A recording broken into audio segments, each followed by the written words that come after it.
اللهم صل على محمد وعلى آل محمد كما تحب وترضى أما بعد. میرے بھائیوں اور دوستو، انسان مشاہدے سے جو کچھ سیکھتا ہے وہ ناقص ہے، دیکھنے سے جو سیکھتا ہے، سننے سے جو سیکھتا ہے، پڑھنے سے جو سیکھتا ہے وہ ناقص بھی ہے، اور اس میں خطا کا امکان ہی نہیں بلکہ خطا ہی خطا ہے. اور اللہ تعالیٰ جو آسمان سے علم اتارتا ہے اس کی پہلی سطر ہے الف لام میم ذالک الکتاب لا ریب فیہ. جو کچھ تمہارے سامنے آنے والا ہے یہ شک سے بالا تر چیز ہے. ایک شک ہوتا ہے، ایک مریہ ہوتا ہے، ایک ریب ہوتا ہے. شک کا مطلب ہوتا ہے کہ دو چیزوں میں ایک چیز واضح نہیں ہے، اور مریہ ہوتا ہے دو چیزوں میں کوئی چیز واضح نہیں لیکن ایک کی طرف رجحان غالب ہے.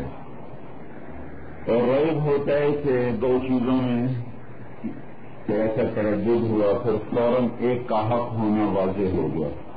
تو شک کے لیے سب سے ہلکا لفظ، تو شک کے 3 درجے ہیں، تو اس میں جو لفظ ریب ہے وہ سب سے ہلکے معنی میں استعمال ہوتا ہے شک کے بارے. تو اللہ تعالیٰ نے یہاں لا مریہ کا فیہ نہیں فرمایا اور لا شک بھی نہیں فرمایا بلکہ لا ریب فیہ. تو اس میں شک کا ادنا معنی بھی نہیں ہے، ادنا معنی بھی اس میں کوئی نہیں. تو جو علم ہمیں قرآن کے ذریعے سے ملا ہے یہ شعبے سے بالا تر ہے. دوسرا فرمایا انہ لقول الفصل، یہ فیصلہ کن ہے. تیسرا فرمایا لا تبدیل لکلمات اللہ، یہ ناقابل تبدیل ہے، اس میں کوئی شک نہ بڑھائی جا سکتی نہ گھٹائی جا سکتی. تیسرا فرمایا لا مبدل لکلمات، کوئی اور اسے بدلنا چاہے تو وہ بھی نہیں بدل سکتا، نہ ہی اس خود بدلتا ہے نہ اسے کوئی بدل سکتا ہے. وَتَمَّتْ كَلِمَةُ رَبِّكَ صِدْقًا وَعَدْلًا، یہ کامل ہو چکا ہے، مکمل ہو چکا ہے. لا تبدیل لکلماتہ، اب یہ نہیں بدل سکتا. اليوم اکملت لکم دینکم، اس کو مکمل کیا ہے. اتممت علیکم نعمتی، اس کا اتمام کیا ہے. تو قرآن پاک ہمیں ایک ذہن دینا قرآن پاک ہمیں یہ ذہن دیتا ہے کہ زندگیوں کے بننے اور بگڑنے کا تعلق وہ پیسے سے نہیں، حکومتوں سے نہیں، بلکہ زندگی کے بننے اور بگڑنے کا تعلق انسان کے اندر کے اعمال سے ہے، انسان کی ذات سے ہے. قرآن پاک یہ نظریہ دیتا ہے کہ اس بحر و بر میں حکومت اللہ تعالیٰ کی ہے، اور یہاں وہ ہوتا ہے جو اللہ چاہتا ہے، یہاں وہ نہیں ہوتا جو دنیا والے چاہتے ہیں. یہ اللہ تعالیٰ نے قرآن میں ہی ہمارا ذہن بناتا ہے. اس لیے ایک چیز بار بار آتی ہے، بار بار آتی ہے، بار بار آتی ہے. موسیٰ علیہ السلام کا قصہ 28 پاروں میں آیا ہے. خبر دینے کے لیے ایک پارے میں کافی تھا، لیکن بار بار بار بار یہ سنا کر اللہ تعالیٰ ایک ذہن بنانا چاہتا ہے. اپنی مشیت، اپنی حکمت، اپنی حکومت، اپنی قدرت، اس کو اللہ تعالیٰ بار بار لاتا ہے کہ اللہ تعالیٰ ذہن بناتے ہیں. کیونکہ کسی چیز کو سمجھانے کے لیے ایک دفعہ بتانا نہیں ہوتا بلکہ اسے بار بار بتانا ہوتا ہے. تو قرآن پاک ایک سمجھانے کے لیے آیا ہے زندگی کا نظام، اور ایک ذہن بنانے کے لیے آیا ہے. اگر وہ ذہن راسخ ہو جائے تو پھر انسان ہر حال میں صحیح چلتا ہے، اگر وہ ذہن ٹوٹ جائے تو پھر یہ ہر حال میں غلط چلتا ہے، اس سے باہر کی طاقت ٹھیک نہیں چلا سکتی. قرآن پاک یہ ذہن دیتا ہے کہ کائنات میں عرش و فرش میں حکومت اللہ تعالیٰ کی ہے. قل اللہم مالک الملک الا ان للہ من فی السماوات ومن فی الارض للہ ما فی السماوات وما فی الارض. یہ آیات اور اس جیسی اور بے شمار آیات یہ ذہن بناتی ہیں کہ اس کائنات میں بادشاہی صرف اللہ تعالیٰ کی ہے. پھر دوسری آیات الف لام میم اللہ لا الہ الا هو الحی القیوم، اللہ لا الہ الا هو الحی القیوم، شہد اللہ انہ لا الہ الا هو الہکم الہ واحد لا الہ الا هو رب المشرق والمغرب لا الہ الا هو اللہ الذی لا الہ الا هو فَإِن تَوَلَّوْا فَقُلْ حَسْبِيَ اللَّهُ لَا إِلَٰهَ إِلَّا هُوَ. آپ دیکھیں لا الہ اس میں بار بار آ رہا ہے. یہ آیات اور اس جیسی اور آیات یہ ذہن بناتی ہیں کہ اس کائنات کی بادشاہی اللہ کا شریک کوئی نہیں، اللہ تعالیٰ کا ولی عہد کوئی نہیں، لم يتخذ صاحبہ بیوی نہیں، یعنی اس کا خاندان نہیں کہ جن کی رعایت کرے. اقربا پروری کا بادشاہوں پہ الزام آ جاتا ہے نا، افسروں پر، وزیروں پر، اقربا پروری. تو اللہ تعالیٰ نے کہا میری بیوی کوئی نہیں، ولا ولدا میرا بیٹا ہی کوئی نہیں، لم یلد ولم یولد، نہ میرا کوئی اوپر سلسلہ ہے نہ میرا کوئی نیچے سلسلہ ہے، نہ میں کوئی باپ نہ دادا نہ پردادا، نہ بیٹا نہ پوتا نہ پڑپوتا، نہ دائیں بائیں کوئی سلسلے ہیں کہ بیوی ہو، سالیاں ہوں، سالے ہوں، بتیجے ہوں، نہیں، واحد ایک ہوں. اور احد ایسا ایک جس کا دوسرا بن نہ سکتا ہو، ایسا واحد. اور احد واحد کا جوڑا بن سکتا ہے ایک، اور احد ایسا ایک جس کا جوڑا بن ہی نہیں سکتا، بن نہیں سکتا. احد احد، وہ جو بلال کہتے تھے جب مار پڑتی احد احد، واحد نہیں کہتے تھے، کہتے احد احد. وہ پھر مارتے پھر کہتے احد احد، اور پتھر مارتے احد احد. کیا مطلب تھا؟ وہ ایسا ایک ہے جس کا کوئی جوڑا بن سکتا ہی نہیں، نہ شریک، نہ وزیر، نہ مشیر، نہ کوئی سیکرٹری، نہ اس کا کوئی پہرے دار، نہ اس کا کوئی نگہبان، نہ وہ کھانے کے لیے، نہ وہ پینے کا، نہ سونے کا، نہ تھکنے کا، نہ پہلو بدلنے کا، نہ کروڑ بدلنے کا، نہ وہ غافل، نہ وہ جاہل، نہ وہ عاجز، نہ وہ بھولے، نہ وہ بھٹکے، نہ وہ کھائے، نہ وہ سوئے، نہ وہ پیے، نہ وہ بیوی کا محتاج، نہ وہ بچوں کا محتاج. کل یوم ھو فی شأن، وہ اپنی شان میں نرالا ہے. لیس کمثلہ شیء، کوئی اس جیسا ہے ہی نہیں. یہ آیات یہ ذہن بناتی ہیں کہ اللہ تعالیٰ وہ بادشاہ ہے جس کا کوئی شریک کوئی نہیں، جس کا کوئی وزیر کوئی نہیں، کسی سے مشورہ نہیں لیتا. لا مشیر المدبر. اور مدبر کیا ہے؟ مطلب گھر کا نظام چلانا بھی تدبیر ہے، دفتر کا نظام چلانا بھی تدبیر ہے، کھیت کا نظام چلانا بھی تدبیر ہے، اور عرش سے لے کر تحت الثری تک کا نظام چلانا یہ بھی تدبیر ہے. اور اس کا اصل مدبر اللہ ہے، اور اللہ ایسا مدبر ہے کہ عرش سے لے کر زمین کی تہ تک نظام چلاتا ہے. اور ایک سیکنڈ میں کھرب مختلف قسم کی مخلوق بن بھی رہی، مر بھی رہی، آ بھی رہی، جا بھی رہی، وجود بھی ہے، عدم بھی ہے، زندگی بھی ہے، موت بھی ہے. اور اللہ ایک پل کے لیے نہ کسی سے غافل ہے، اور نہ کہیں چوکتا ہے، اور نہ کہیں بھولتا ہے، اور نہ کہیں بھٹکتا ہے، اور نہ کہیں کمی کرتا ہے، نہ کہیں زیادتی کرتا ہے. کروڑوں مچھر جو ایک پل میں بنائے تو کسی میں ایک بال کے برابر بھی کمی نہیں آئی، سانچہ نہیں بدلا، اس کا رنگ نہیں بدلا، اس کا ڈھنگ نہیں بدلا. تو مدبر ہے پر مشیر کوئی نہیں، مددگار کوئی نہیں، ساتھی کوئی نہیں. تو بادشاہی اللہ کی، تدبیر اللہ کی، اور بادشاہی نرالی ہے. اکیلا بادشاہ ہے، اکیلا بادشاہ ہے، لہذا کسی سے دبتا نہیں، کسی سے ڈرتا نہیں، کسی سے جھکتا نہیں. اگلا ذہن قرآن یہ بناتا ہے کہ اتنے بڑے بادشاہ ہی کی چلتی ہے اور یہاں کسی کی نہیں چلتی. تؤتی الملک من تشاء، جس کو چاہے بادشاہی دے، وتنزع الملک ممن تشاء، جس سے چاہے واپس لے لے، وتعز من تشاء، جس کو چاہے عزت دے، وتذل من تشاء، جس کو چاہے ذلیل کرے، ترزق من تشاء، جس کو چاہے رزق دے، یبسط الرزق لمن یشاء، جس کا چاہے کھول دے، ویقدر، جس کا چاہے تنگ کر دے، یعذب من یشاء، جس کو چاہے عذاب دے، یغفر لمن یشاء، جس کو چاہے معاف کرے، یختص برحمتہ من یشاء، جسے چاہے مخصوص کرے اپنی رحمت کے ساتھ، یؤید بنصرہ من یشاء، جس کی چاہے مدد کرے. وما تشاءون الا ان یشاء اللہ رب العالمین، یہاں وہی ہوگا جو تمہارا رب چاہے گا. تو یہ اور اس جیسی ساری آیات یہ بتاتی ہیں کہ یہاں اللہ کی چاہت کو وجود ہے، سائنسدانوں کی چاہت کو نہیں، بادشاہوں کی، ڈاکٹر، انجینئر، عورتیں، مرد، نہیں، یہاں وہ ہوگا جو اللہ چاہتا ہے۔ یہ تو قرآن ہے اور ایک حدیث پاک، عبدی انت تريد وانا اريد ولا يكون الا ما اريد۔ فیصلہ، اے میرے بندو، ایک تمہارا ارادہ ہے، ایک ہمارا ارادہ ہے۔ ایک یہ کیا محلہ ہے؟ مدینہ ٹاؤن، یہ ایک مدینہ ٹاؤن والوں کا ارادہ ہے، ایک اللہ کا ارادہ ہے۔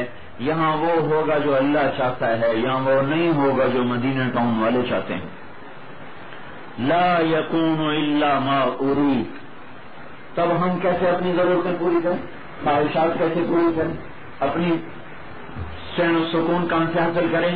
تو اللہ تعالیٰ اگلا ذہن بناتا ہے قرآن سے بھی اور حدیث پاک سے بھی، فَإِن سَلَّمْتَ لِي فِي مَا أُرِيدُ، اے میرے بندے جو کہوں چپ کر کے کرتا جا، جس چیز سے روکوں رک جا، شور نہ مچا، جو چیز واپس لے لوں جزا فضا نہ کر، جو دے دوں تکبر نہ کر، دے دوں تو شکر کر، لے لوں تو صبر کر، لینے پہ جزا فضا نہ کر، تیرا وجود ہی تیرا نہیں تو شور کیوں مچاتا ہے؟ 4 پیسے میں نے واپس لے لیے تو شور مچانا شروع کر دیا، تیرا تو وجود تیرا اپنا نہیں، کل کو یہ بھی میں واپس لینے والا ہوں۔ سمجھے؟ کہ جو دے دوں لے لو، جو شکر کرو، جو لے لوں دے دو واپس، صبر کرو، اور جو کہوں وہ کر دو، جس سے روکوں اسے چھوڑ دو، چلاؤں تو چلو، بٹھاؤں تو بیٹھو۔ کسی حال میں بھی یہ مت کہو کہ اللہ کی بات تو سچ ہے پر کیا کریں گزارا نہیں ہوتا۔ یہ کفر کے بول اپنی زبانوں سے بند کر دو، یہ کفر کے نظریات سے توبہ کر لو۔ تو کیا کروں گا؟ ان سلمت لی فیما ارید کفیتک فیما ترید، تو میری مان لے پھر میں وہ کر دوں گا جو تو چاہتا ہے، تیرے سارے چاہے پورے کر دوں،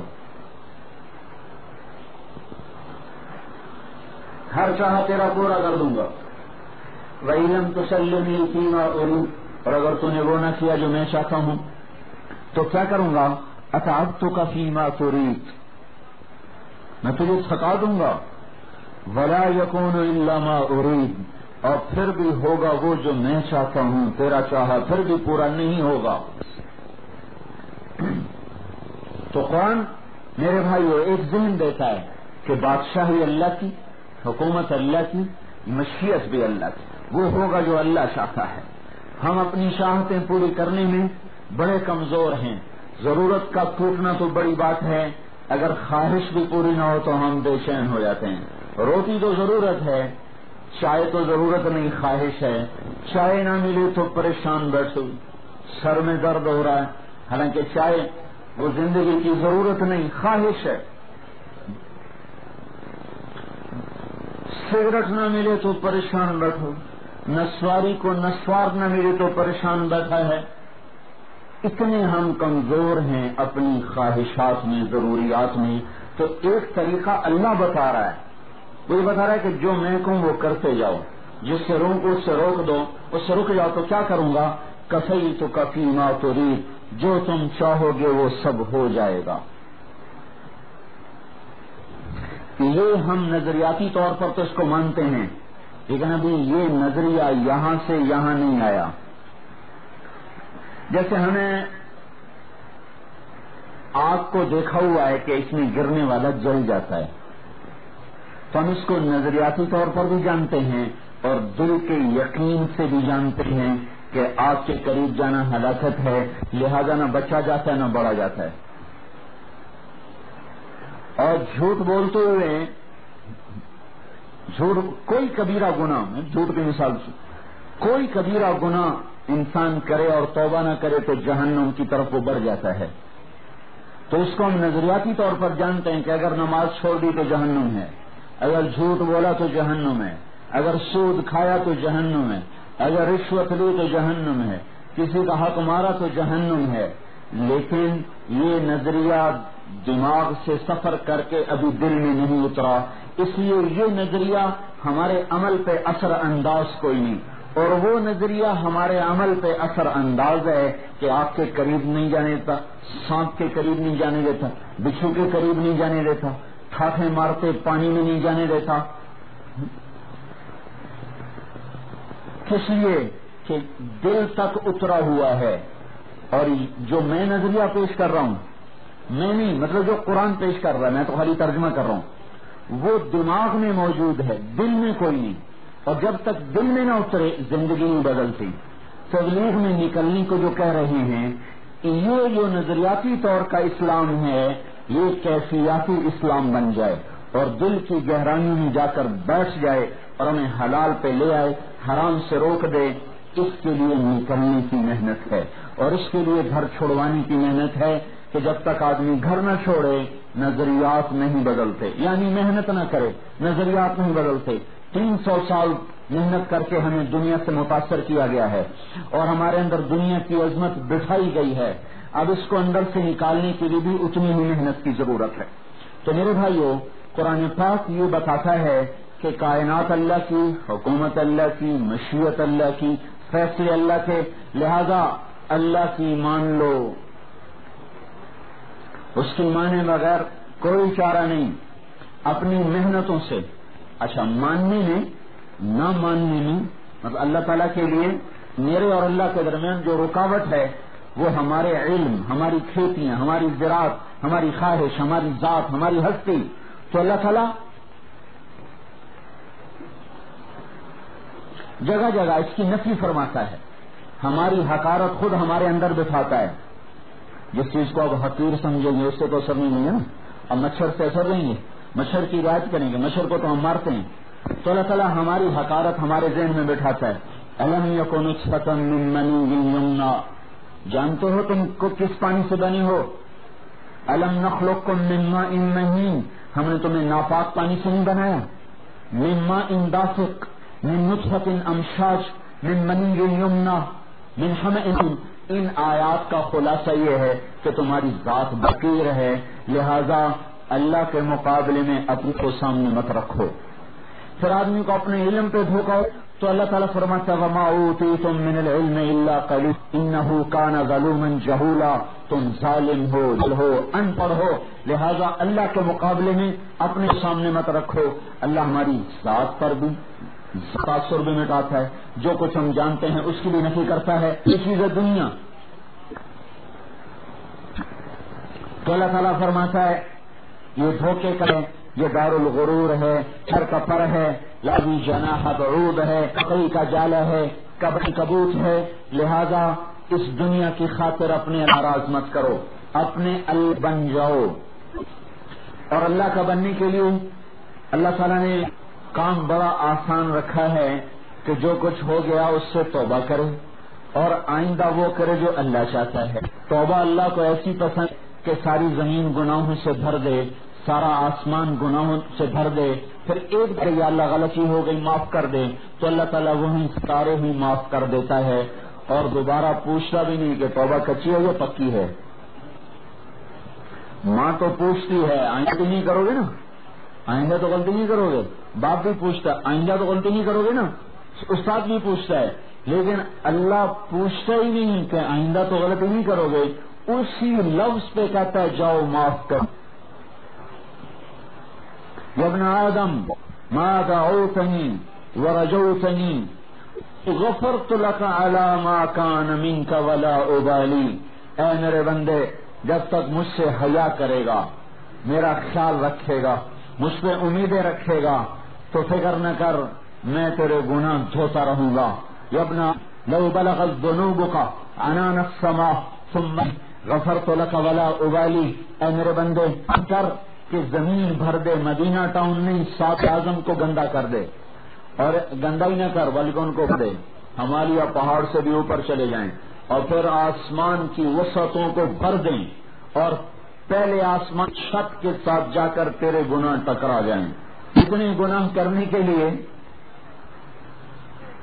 نہ یہ دنیا کافی ہے، نہ یہ زندگی کافی ہے. اتنے گناہ کرنے کے لیے کروڑوں سال کی زندگی چاہیے اور کروڑوں گنا اسباب چاہیے.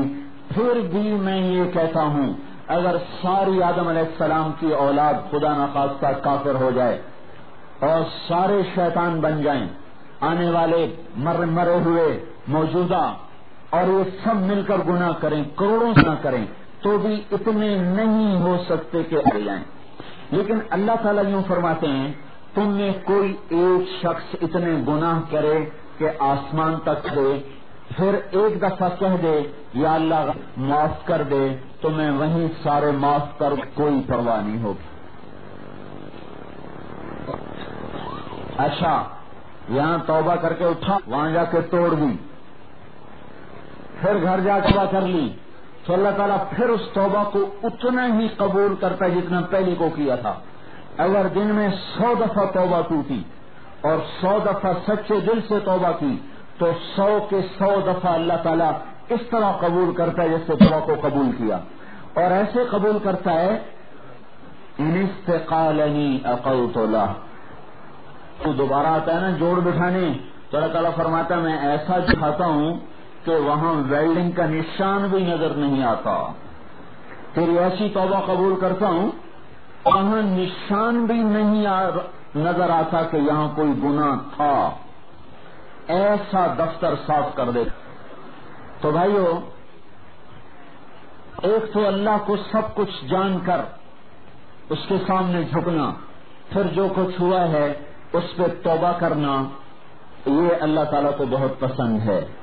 پہلی محنت یہ ہے لا الہ الا اللہ، کہ اپنے اللہ کے بن جاؤ اور ساری چیزوں سے نگاہ ہٹا کر ایک اللہ پہ اپنی نگاہ کو جما دو، اور آج تک جو ہوا اس پہ توبہ کر لیں، سب معاف کرتے ہوئے دیر نہیں لگا تھا، ہمیں دیر لگتی ہے اس کے دروازے پر جاتے ہوئے، وہ معاف کرتے ہوئے دیر نہیں لگا تھا۔ دوسری محنت ہے محمد الرسول اللہ، حضرت محمد صلی اللہ علیہ وسلم کا طریقہ ہو، اللہ کا امر ہو اور اللہ کے محبوب کا طریقہ ہو۔ قرآن اللہ کی عظمت اور ہیبت کو بٹھاتا ہے، اور اس کے بعد اللہ اپنے رسول کی ہیبت کو ہمارے دلوں میں بٹھاتا ہے تاکہ ہمیں اس کے طریقے پہ چلنا آسان ہو، اس کی سنت اور طریقے کو چھوڑنا مشکل ہو۔ جس کی عظمت ہوتی ہے اس کے آدمی سامنے جھک جاتا ہے۔ تو اللہ تبارک و تعالیٰ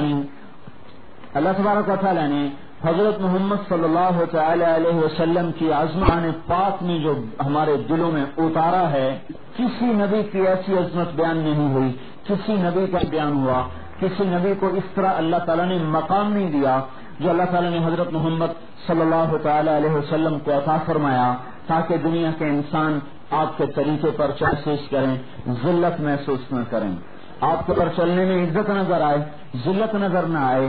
یہ تو قرآن دیتا ہے تبارک الذی نزل علی عبدہ لیکون للعالمین نذیرا، تم فرما رہے ہیں یہ سارے عالمین کا رسول ہے۔ وما ارسلناک الا کافۃ للناس بشیرا ونذیرا، یہ میرا نبی تمام دنیا کے انسانوں کا رسول ہے۔ وما ارسلناک الا رحمۃ للعالمین، یہ میرا سارے عالمین کے لیے رحمت بن کے آیا ہے، سارے عالمین کے لیے رحمت۔ ایک دفعہ آپ نے جبریل سے اللہ تعالیٰ جو میرے بارے میں کہتا ہے میں سارے عالم کے رحمت ہوں، عالم نہیں عالمین کے لیے، تجھے میری رحمت سے کیا حصہ؟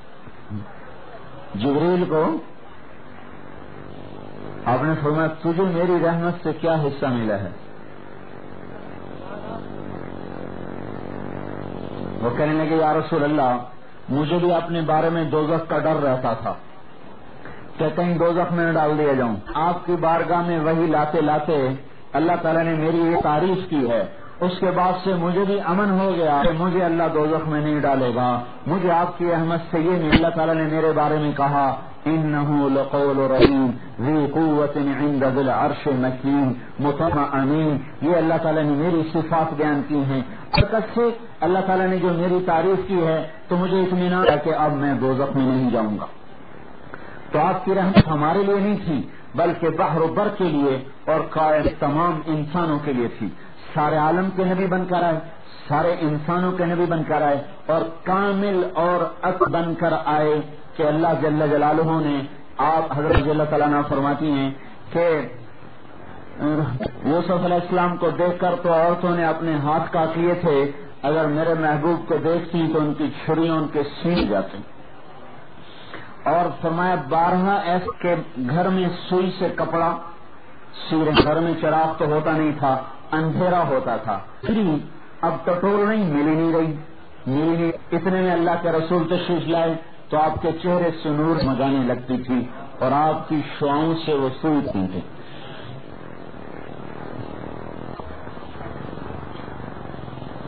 صرف اس میں جو اللہ تعالیٰ کا نظام، اب آپ پیدا ہوئے تو کسرا کے محل میں 1000 سال سے آگ جل رہی تھی، وہ بجھ گئی، اس کے 14 برج ٹوٹ گئے، دنیا کے بادشاہوں کے تخت اوندھے ہو گئے، دنیا کے سارے بت زمین پہ جا گرے، ایک سمندر کی مچھلیوں نے دوسری سمندر کی مچھلیوں کو جا کے دی کہ آج رحمت للعالمین تشریف لے آئے۔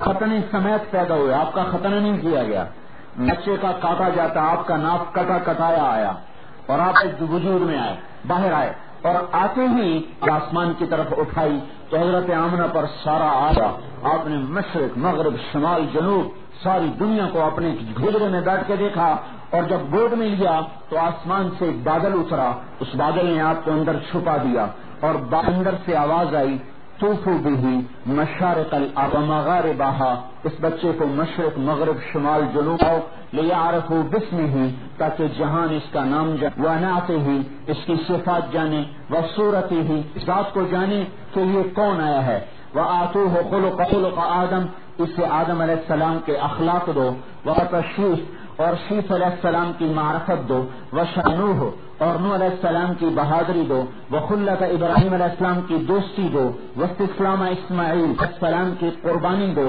وفصاحت صالح کی خطابت دو، وحکمت لوط علیہ السلام دو، ورضا اسحاق علیہ السلام کی رضا، یعقوب علیہ السلام کی بشارت دو، یوسف علیہ السلام جیسی خوبصورتی دو، وشدت موسیٰ علیہ السلام کی شدت دو، وجہاد یوشع علیہ السلام کا جہاد دو، وحب دانیال علیہ السلام کی محبت دو، ووقار الیاس الوقار دو، وقلب ایوب علیہ السلام کا دشن داؤد علیہ السلام کی شیرین زبان دو، یونس علیہ السلام کی اطاعت دو، وزہد عیسیٰ علیہ السلام کا زہد دو، عصمت یحییٰ علیہ السلام کی پاک دامنی دو، واغمسوہ فی اخلاق اور تمام انبیاء کے اخلاق سے اس بیان کرو۔ یہ پیدا ہوتے ہی یہ استقبال ہوا، 1,24,000 نبیوں کی صفات آپ کے اندر کھل کے ہی، پھر حبیب اللہ کی صفت اس سے اعلیٰ، حبیب اللہ حبیب کا مقام کوئی نہیں پہچان سکتا، حبیب نہیں سکتا، حبیب کا کوئی معنی کسی ادا کیا جا نہیں سکتا۔ اسلام خلیل ہیں اور حضرت محمد صلی اللہ علیہ وسلم خلیل اللہ جب اللہ کی بارگاہ میں پیش تو وہ کہہ رہے ہیں وجعلنی من وقت النعیم، اے اللہ مجھے جنت عطا فرما، اور اللہ تعالیٰ کا حبیب جب پیش ہو رہا ہے اللہ تعالیٰ خود پہل کر کے فرما رہے ہیں اِنَّا أَعْطَيْنَاكَ الْكَوْثَرَ، اے ہمارے حبیب ہم نے آپ کو جنت کا وعدہ دیا۔ ابراہیم علیہ السلام خلیل وہ اللہ تعالیٰ سے خود مانگ رہے ہیں وَاجْعَلْ لِي لِسَانَ صِدْقٍ فِي الْآخِرِينَ، میرے مولا میرے بعد لوگ آئیں ان میں میرا نام زندہ رہے، زندہ رہا۔ ہر درود نماز کا کما صلی تعالی ابراہیم ہے، کما بارک تعالی ابراہیم ہے، یہ اس دعا کا نتیجہ ہے، مانگنے پہ ملا۔ لیکن حبیب اللہ تعالیٰ نے بغیر مانگے فرمایا وَرَفَعْنَا لَكَ ذِكْرَكَ، اے میرے حبیب میں نے آپ کے نام کو بلند کر دیا۔ خلیل اللہ تعالیٰ کی بارگاہ میں یوں فرما رہے ہیں وَجْنُبْنِي وَبَنِيَّ أَن نَّعْبُدَ الْأَصْنَامَ، اے اللہ مجھے اور میری اور پرستی سے بچا لے۔ اور اللہ تعالیٰ اپنے حبیب کو یوں فرما رہے ہیں انما یرید اللہ لیذھب عنکم الرجس اہل البیت ویطہرکم تطہیرا، اے میرے حبیب میں تیرے سارے گھر کو بت پرستی سے پاک کرنے والا ہوں اور پاک کر دیا۔ یہاں بن مانگے مل رہا ہے، وہاں مانگنے پہ مل رہا ہے، وہاں مانگنے پہ مل رہا ہے، یہاں بن مانگے مل رہا ہے، وہاں اللہ تعالیٰ کی بارگاہ میں خلیل اللہ کہہ رہے ہیں والذی اطمع ان یغفر لی خطیئتی یوم الدین، اے میرے مولا میری خطائیں معاف کر دے، اور اللہ تعالیٰ اپنے نبی کو بن مانگے فرما رہا ہے لِيَغْفِرَ لَكَ اللَّهُ مَا تَقَدَّمَ مِن ذَنبِكَ وَمَا تَأَخَّرَ، اے میرے حبیب تیرے اگلے پچھلے سب معاف ہیں۔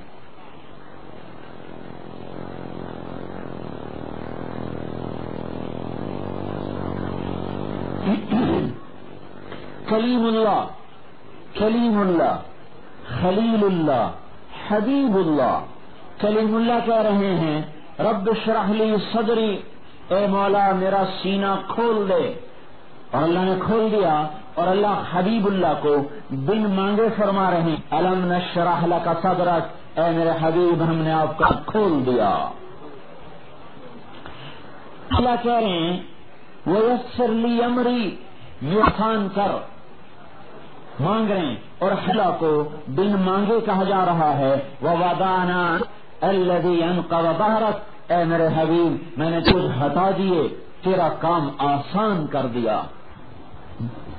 اور داؤد نبی اللہ اور خلیفۃ اللہ، ان کو اللہ تعالی حکومت دے کر ارشاد فرما رہے ہیں لا تتبع الہوا، اے داؤد خواہش کی غلامی نہ کرنا، لا تتبع الہوا، خواہش کی غلامی نہ کرنا۔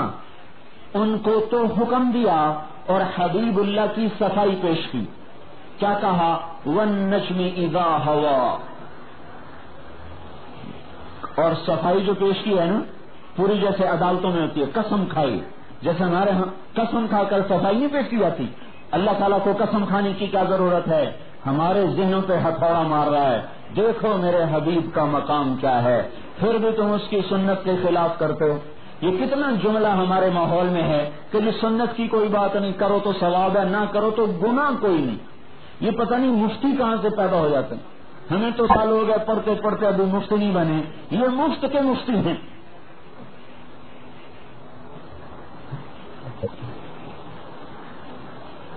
نماز کا بھی نہیں آتا اور فتویٰ دینے کے لیے تیار بیٹھے کہ جی سنت کو چھوڑ دو تو گناہ تو کوئی نہیں نا جی، کر لو تو ثواب ہے۔ اچھا چلو بھائی، ایک دن آپ نے بھی مرنا ہے، ہم نے بھی مرنا ہے، اور اس دن سامنے آئے گی بات فسوف ترى اذا انكشف الغبار افرس تحت رجلك ام حمار، اس دن نظر آئے گا کہ گدھے پہ سوار ہیں کہ گھوڑے پہ سوار ہیں۔ اللہ کے رسول کا طریقہ زیادہ عزت والا ہے یا غیروں کا طریقہ زیادہ عزت والا؟ کیا ہو گیا ہمارے ایمان کو؟ دل ہی مر گئے۔ جب محبتیں مٹ جاتی ہیں تو اتباع بھی مٹ جاتا ہے۔ تو اللہ تعالیٰ نے کہا والنجم، قسم ہے ستارے کی، اذا ہوا، جب وہ ٹوٹتا ہے یا مدار پہ چلتا ہے، ما ضل صاحبکم وما غوا وما ينطق عن الهوى ان هو الا وحی یوحی۔ داؤد علیہ السلام سے کہا خواہش کے تابع نہ ہونا، اور اپنے نبی کے، اپنے حبیب کے بارے میں قسم کھائی، اور پھر کہا مجھے قسم ہے ستارے کی، میرا حبیب خواہش کے تابع ہونا تو بڑی دور کی بات ہے، یہ خواہش، یار اس کو کیا کرو، یہ خواہش کے مطابق بولتا ہی نہیں، خواہش کے مطابق بولتا ہی نہیں۔ سمجھ میں آ رہی ہے بات؟ خواہش کے تابع ہونا وہ تو بڑا آگے کی بات ہے، خواہش کے مطابق بولنا یہ بھی میرے نبی نے نہیں، وہ اس سے بھی پاک ہے۔ اور واضح کروں، حضرت عبداللہ بن عمر نے کہا یا رسول اللہ میں آپ کی حدیثیں لکھتا ہوں، مجھے بعض لوگوں نے کہا ہے کہ آپ کبھی غصے میں ہوتے ہیں، تو کیا پتا غصے میں آدمی کیا کہہ جائے، اپنے جیسا سمجھا نا، غلطی لگ گئی، تو کیا پتا غصے میں اللہ کے رسول کو جیسی بات کر جائیں، تو بھائی سوچ سمجھ کے لکھا کرو۔ تو یا رسول اللہ آپ بتائیں لکھوں کہ نہ لکھوں؟ آپ نے فرمایا اکتب، لکھو، فوالذی نفسی بیدہ، اس ذات کی قسم جو میری جان کا مالک ہے۔ پھر اپنی زبان کو باہر نکالا، یوں پکڑا، لا یخرج من هذا اللسان الا الحق، اس زبان سے سوائے حق کے کچھ نہیں نکلتا۔ یہ آپ قرآن سے فرق دیکھ رہے ہیں، اللہ تعالیٰ کیسے اپنے نبی کا مقام قائم فرما رہا ہے۔ پھر موسیٰ علیہ السلام کو اللہ تعالیٰ نے طور پہ بلایا، تو موسیٰ علیہ السلام دوڑے ہوئے آئے، تو اللہ تعالیٰ نے فرمایا دوڑ کے کیوں آئے ہو؟ ما عجلک عن قومک یا موسیٰ، اے موسیٰ دوڑ کے کیوں آئے ہو؟ تو نے کہا یا اللہ یہ کیا تربیت ہے، کس کو سنانا چاہتے ہیں؟ 100 آدمی بیٹھے راز ہونی چاہیے. یہ آج کی جہالت ہے. 100 آدمی ہوتے ہیں 50 ہوتے ہیں، سارے محلے کی نیند حرام کر دیتے ہیں. عام ہے ایسا کرنا. 10 آدمی 10 میں بیٹھے ہوتے ہیں، سارے محلے سنا رہے ہوتے ہیں. حرام ہے یہ مسجد کی بھی بے ادبی ہے اور پڑوسیوں کے حق تلفی. اتنی آواز رکھو جتنی تو ضرورت ہے. تو موسیٰ علیہ السلام نے کہا میں دوڑ کے اس لیے آیا ہوں، اجل تو الیک رب، اس لیے بھاگ کے آیا ہوں کہ مالک نوکر کو بلائے تو خوشی ہوتی ہے، تو میں اس لیے بھاگ کے تو خوش ہو جائے. یہ بات سمجھیں آپ، لے کر بات تو خوش آ جائے. اور اللہ تعالیٰ اب کو یوں فرما رہا ہے وَلَسَوْفَ يُعْطِيكَ فَتَرْضَىٰ، اے میرے حبیب آپ کو اتنا دوں گا کہ راضی ہو جائیں گے. ہاں یہ آیت آپ کی شان میں سب سے بلند ہے. اس میں آپ کو سمجھا نہیں سکتا. آپ عربی نہیں سمجھے ہوئے، میرے پاس اردو کے اتنے الفاظ کوئی نہیں کہ میں اس آیت کو آپ کے سامنے پیش کر سکوں. یہ حضور صلی اللہ علیہ وسلم کی شان میں قرآن میں سب سے بلند آیت ہے. یہ قاب قوسین سے اونچی آیت ہے. یہ تو عوام میں مشہور ہے یہ، لیکن علمی بات یہ ہے کہ وَلَسَوْفَ يُعْطِيكَ رَبُّكَ فَتَرْضَىٰ، یہ آیت آپ کی شان میں سب سے بلند ہے. یوں سمجھیں کہ سارے جہان کو تو اللہ کہتا ہے مجھے راضی کرو، اور خود کہہ رہا کہ میں اپنے حبیب کو راضی کروں گا. کیا کہنے اس محبوب کے. تو میرے بھائیو، اللہ الہ الا اللہ، اس کو میں نے پہلے بیان کیا ہے کہ اللہ کے بن کے چلیں. کیسے چلیں؟ یہ کلمے کا دوسرا حصہ ہے محمد الرسول. حضرت محمد صلی اللہ علیہ وسلم کے طریقے کے پابند بن کے چلیں. اور طریقے کی پابندی تب آتی ہے جب عظمت محبت ہو. نہ عظمت ہے نہ محبت ہے تو ہم کہتے ہیں تبلیغ میں نکلو اور ان کے تذکرے کرو، کہ تذکروں سے محبت پیدا ہوتی ہے، اور جان لگانے سے اور مال لگانے سے محبت پیدا ہوتی ہے. پھر اطاعت خود آتی ہے. پھر کوئی نہیں کہے گا کہ سنت ہے، کوئی بات نہیں، وہ تو مر مٹیں گے. پائے سب گو سید مجنوں، خلق پرسدی نیچے سوت. لوگوں نے دیکھا مجنوں کتے کے پاؤں چوم رہا. انہوں نے کہا پاگل یہ کیا کر رہا ہے، یہ ناپاک کو کیوں چوم رہا ہے؟ اس نے کہا ان سگے در کو لیلا گاہ گاہ رفتہ بود. تو بھائی بات یہ ہے، یہ کتا کبھی کبھی لیلا کی گلی سے گزرتا ہے، اس لیے اسے چومتا ہوں، اس لیے اچھا لگتا ہے. ہمیں حضور کی سنت اچھی نہ لگے تو ہم تو کیسا ایمان لیے پھرتے ہیں دلوں میں. یہ کیسا ایمان ہے جو خود ہی فتویٰ دے رہا ہے سنت کی خیر ہے، کرو تو ثواب ہے، نہ کرو تو گناہ کوئی نہیں. اللہ اکبر. محبت ایسی چیز ہے کہ ناپاک کے پاؤں چاٹنے پر مجبور کر دے. یہ تو کسی فارسی نے کہا ہے نا، وہ خود مجنون. اس کا نام تھا توبہ. نام توبہ تھا، کام توبہ والا نہیں کیا. اس کا نام تھا توبہ. وہ کہتا امر علی الدیار دیار لیلا اقبل ذا الجدار وذا الدارا وما حب الدیار شغفن قلبی ولكن حب من سکن الدیارا. میں لیلا کی گلی سے گزرتا ہوں، کبھی یہ دیوار چومتا ہوں، کبھی یہ دیوار چومتا ہوں. لوگ پوچھتے ہیں دیوانے دیواروں کو کیوں چومتا ہے؟ میں کہتا ہوں دیواروں کے پیچھے جو رہتا ہے اس کی محبت مجھے یہاں محسوس ہوتی ہے، اس لیے اس کے پتھر کو بھی چومتا ہوں.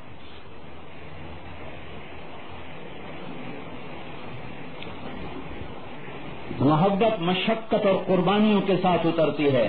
نام غلام رسول اور کام باغی رسول، یہ کیسی غلامی ہے؟ نام غلام نبی، کام ایک بھی غلامی کا کوئی نہیں. تو تبلیغ کوئی جماعت نہیں ہے کہ ہم آپ کو تبلیغی جماعت کا ممبر بنانے آئے ہیں. یہ کلمے کی محنت ہے کہ اللہ اور اس کے رسول کا ایسا تعلق قائم ہو جائے کہ دل میں اتر جائے لا الہ الا اللہ اور وجود میں اتر جائے محمد الرسول اللہ. لا الہ الا اللہ کی جگہ دل ہے اور محمد الرسول اللہ کی جگہ جسم ہے، گھر ہے، دفتر ہے، کاروبار ہے، تجارت ہے، معاملات ہے، زراعت ہے. یوں سمجھے کہ جب لا الہ الا اللہ کی جڑ دل میں لگتی ہے تو اس سے محمد رسول اللہ کا تنا نکلتا ہے، اور اس کے اوپر پھر شاخیں اور سایہ اور پھل اور پھول اور پتیاں اور ٹہنیاں، پھر کہیں اخلاق، کہیں کردار، کہیں امانت، کہیں دیانت، کہیں صدق، کہیں وفا، اور کہیں سخاوت، اور کہیں پاک دامنی، اور کہیں صداقت، کہیں شجاعت، کہیں نماز، کہیں روزہ، کہیں حج، کہیں زکات، کہیں حقوق العباد، کہیں خشیت، کہیں انابت، کہیں استعانت. یہ ساری صفات جب لا الہ الا اللہ کی جڑ دل میں اترتی ہے تو پورا وجود محمدی بن جاتا ہے، اور پورا گھر محمدی بن جاتا ہے، اور پورا دفتر محمدی بن جاتا ہے، پوری تجارت محمدی بن جاتی ہے، شادیاں محمدی طریقے پہ آتی ہیں، سارا نظام محمدی طریقے پہ آتا ہے جب لا الہ الا اللہ دل میں اتر جاتا ہے. تو تبلیغ یہ کوئی جماعت نہیں کہ ہم آپ کو تبلیغی جماعت میں شامل کرنا چاہتے ہیں، یہ کلمے کی محنت ہے. تو بھائیو اللہ کو اپنا بنا لیں، اور اس کو اپنے بنانے کے لیے محمدی بننا شرط ہے. کالا گورا ہونا کوئی اثر نہیں رکھتا، قریشی پٹھان ہونا کوئی اثر نہیں رکھتا، وہاں محمدی بن جائے. پھر بلال بھی ہے تو عزت پائے گا، صہیب ہے تو عزت پائے گا، عمار ہے، خبیب ہے، خباب ہے، سلمان ہے، ابن مسعود ہے. یہ زمین و آسمان کے سردار بن جائیں گے اگر یہ محمدی بن گئے. حسب نسب کے فیصلے نہیں ہوتے، نہیں تو تبت یدا ابی لہب وتب کا قرآن اعلان نہ کرتا. اور حضرت محمد صلی اللہ علیہ وسلم سے ہمیں دو نسبتیں ہیں، ایک نسبت نبوت ہے، ایک نسبت ختم نبوت ہے. نسبت نبوت ہمیں آپ والی زندگی کا پابند بناتی ہے کہ عبادات ہوں تو اللہ کے حکم اور نبی کے طریقے پر. جب نماز ہو تو مدینہ ٹاؤن سنسان ہو جائے، گھروں کی حرکت رک جائے، بازاروں کی دفتروں کی رک جائے، اور چلتا کام رک جائے.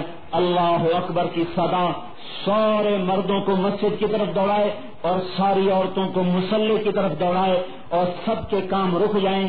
یہ عبادات کا پہلو ہے جو اللہ کا رسول ہمیں دے کر گیا. حضرت عائشہ رضی اللہ عنہا فرماتی ہیں آپ ہمارے ساتھ ایسے باتیں کرتے تھے، ایسی محبت کرتے تھے، جو ہی اذان ہوتی تو آپ ایسے بدل جاتے تھے جیسے ہمیں پہچانتے ہی نہیں.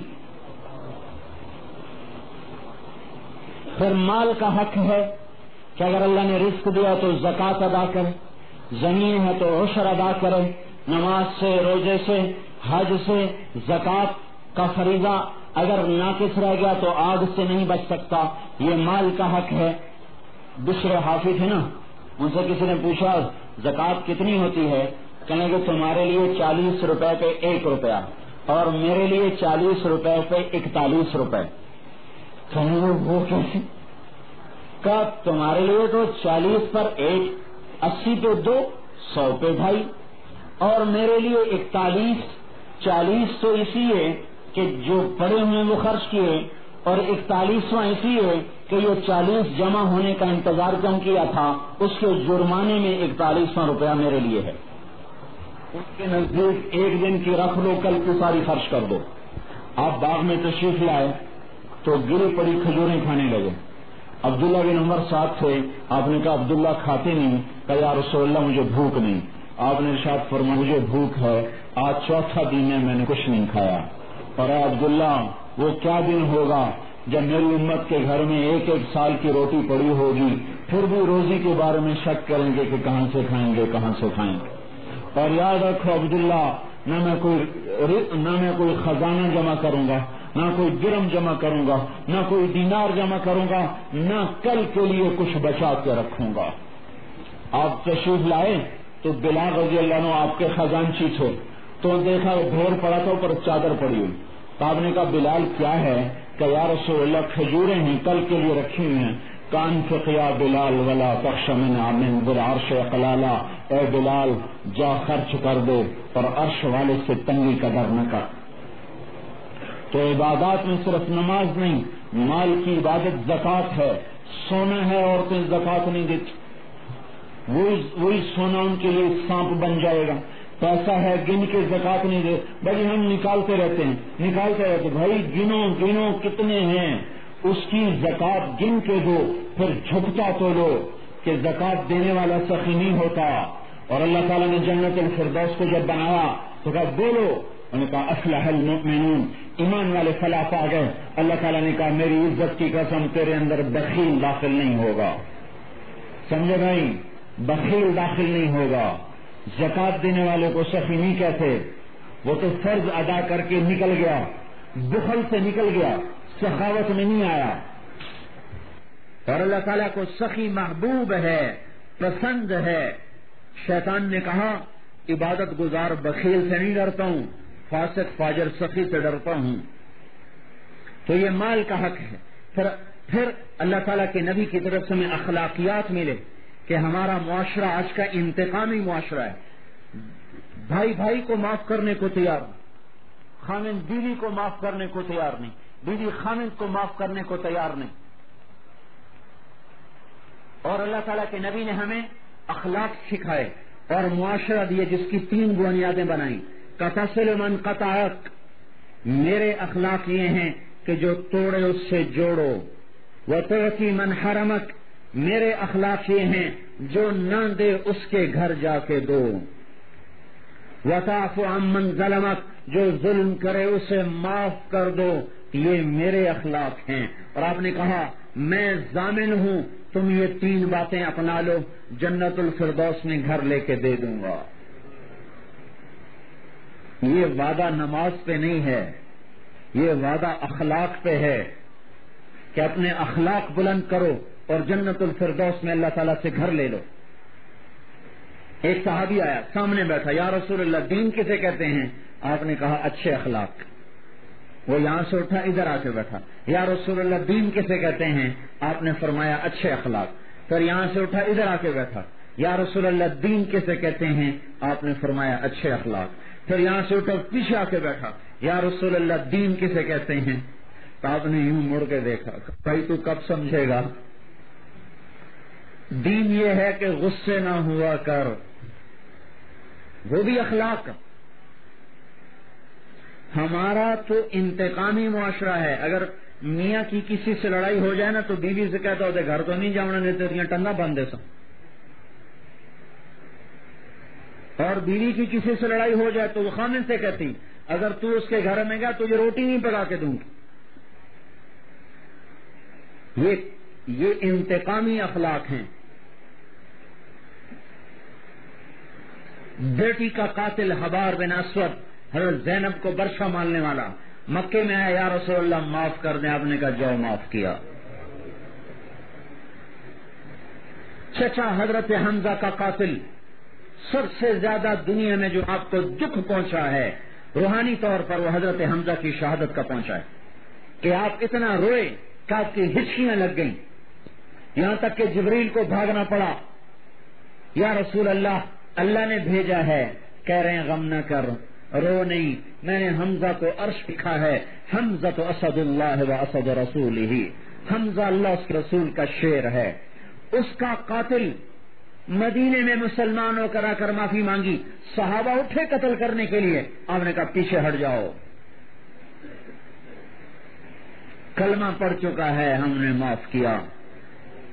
پھر کہنے لگے تو ہی ویشی ہے, کہ جی میں ہی ویشی ہوں. کہ یہاں بیٹھو. کہنے لگے میرا چچا تو شیروں جیسا جوان تھا, تم نے اسے قتل کیسے کر دیا, مجھے قصہ تو سنا. تو اس نے جب سارا قصہ سنایا تو پھر آپ زارو قطار رونے لگے. پھر آپ نے فرمایا ویشی میرے سامنے نہ بیٹھا کر, میرا غم تازہ ہو جاتا ہے. اس کے باوجود اسے معاف کر دیا. نماز پڑھنا آسان ہے, 100 نفل کسی سے پڑھوا لو اور اسے کہو اس کو معاف کر دو, کہے گا معاف کوئی نہیں کرنا, 1000 اور پڑھا لو. ہاں کہے گا 100 اور پڑھا لو, معاف کوئی نہیں کرنا. یہ نفاق کے جراثیم ہیں. اگر یہ لے کے مر گئے تو ہماری قیمت بہت تھوڑی پڑے گی. تو ہم اپنے اخلاق کو بنائیں, نماز پڑھنے, روزہ رکھنے, حج کرنے کے اپنے انوارات ہیں, اور حسن اخلاق کے اپنے انوارات ہیں، جس کو اللہ کا رسول کہہ رہا ہے کہ قیامت کے دن ترازو میں سب سے وزنی عمل حسن اخلاق ہوگا۔ تو یہ ہم تبلیغ میں محنت کر رہے ہیں، کلمے پر، نماز پر، اخلاقیات پر، اخلاص پر، کہ اس ساری محنت سے مراد اللہ ہو، مقصود اللہ ہو، دنیا مقصود نہ ہو، بڑا بننا مقصود نہ ہو، اپنی مشہوری نہ ہو، اللہ کی رضا ہو، دنیا داخل نہ ہو۔ پتہ ہماری دنیا کتنی داخل ہو گئی ہے؟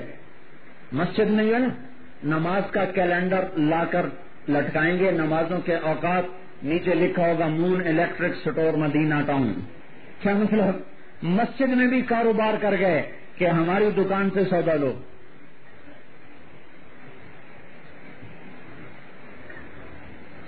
ایک پنکھا بھی دیتے ہیں تو حاجی محمد بوٹا ہدیہ برائے مسجد۔ ہم اپنے آپ کو مٹا دیں کہ میں نے کچھ کیا ہی نہیں، صرف اللہ کو پتا ہو اور کسی کو پتا نہ ہو، پھر دیکھو اللہ کیسی قیمت لگاتا ہے۔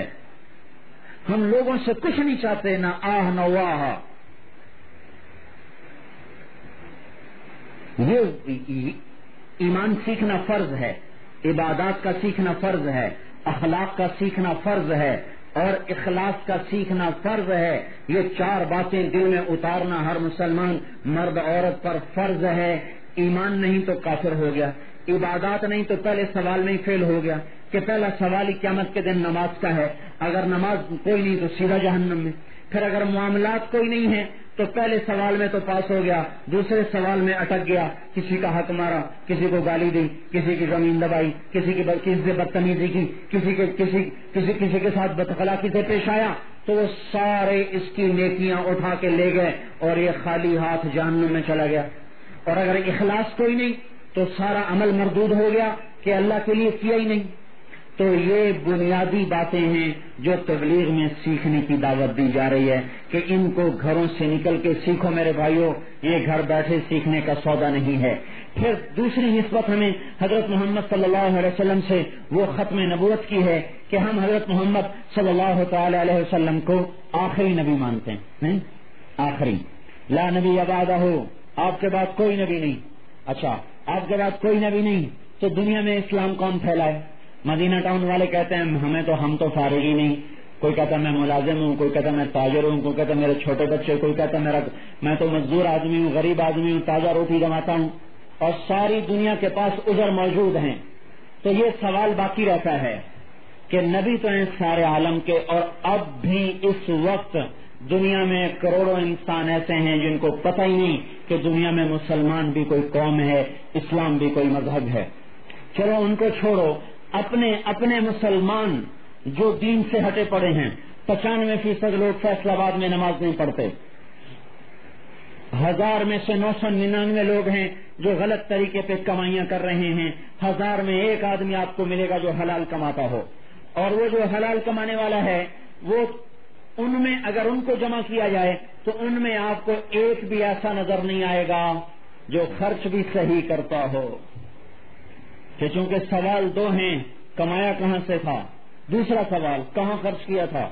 گھر پہ ہی 2 کروڑ لگا دیے، شادی پہ ہی 50 لاکھ لگا دیے، ایک رات کا جوڑا ہی 1 لاکھ کا بنا دیا، تو اللہ تعالیٰ پوچھے گا نہیں؟ انہوں نے کہا میری حلال کی کمائی ہے، اپنی بیٹی کو حلال کما کے دے رہا ہے ظالم۔ یہ نہیں اللہ تعالیٰ پوچھے گا کہ اس 1 لاکھ کے جوڑے میں 10 غریب بچیوں کی شادی ہو سکتی ہے، یہ یہاں کیوں خرچ کیا تھا؟ یہ ساری عورتوں کی گردنیں پکڑ جائیں گی، یہ کہہ رہی ناک نہیں رہتی۔ حلال کمانا بھی فرض ہے اور صحیح جگہ پہ خرچ کرنا بھی فرض ہے۔ اگر غلط جگہ پہ خرچ ہوگا تو اس پر بھی پکڑے جائیں گے، کیونکہ پیسہ اپنا تو ہے نہیں، اللہ نے دیا ہے۔ میں کہا وہاں خرچ کرو جہاں اللہ کہتا ہے، وہاں مت خرچ کرو، اللہ تعالیٰ ناراض ہوتا ہے۔ حضرت عثمان رضی اللہ عنہ کے پاس ایک سائل آیا، دروازے پہ پہنچا نا تو وہ بیوی سے لڑ رہے تھے، انہیں رات کو چراغ میں بتی موٹی ڈالی جس سے تیل زیادہ جل گیا۔ وہ کہنے لگا لے یہ اتنا بخیل آدمی جو چراغ کی بتی پہ بیوی سے لڑ رہا ہو، یہ مجھے کیا دے گا؟ پر مشہوری سنی ہوئی تھی اس لیے انہوں نے کہا چلو آزما تو لوں. جب دروازے پہ دستک دی انہوں نے کہا جی میں سائل ہوں. نہ پوچھا کیا چاہیے کتنا چاہیے, گئے تھیلی اٹھا کے لائے, اس میں 3000 درہم تھے یا کتنے تھے, کا لے جا. وہ حیران ہو کر کھڑا ہو گیا, کہنے لگا ایک بات تو بتاؤ, بیوی سے تو لڑ رہے تھے کہ بتی موٹی کر دی اور مجھے اتنے دے دیے جو آئندہ نسلوں کے لیے کافی ہیں, یہ کیا چکر ہے؟ کہنے لگے وہ اپنی ذات سے خرچ تھا, یہ اللہ کو دے رہا ہوں.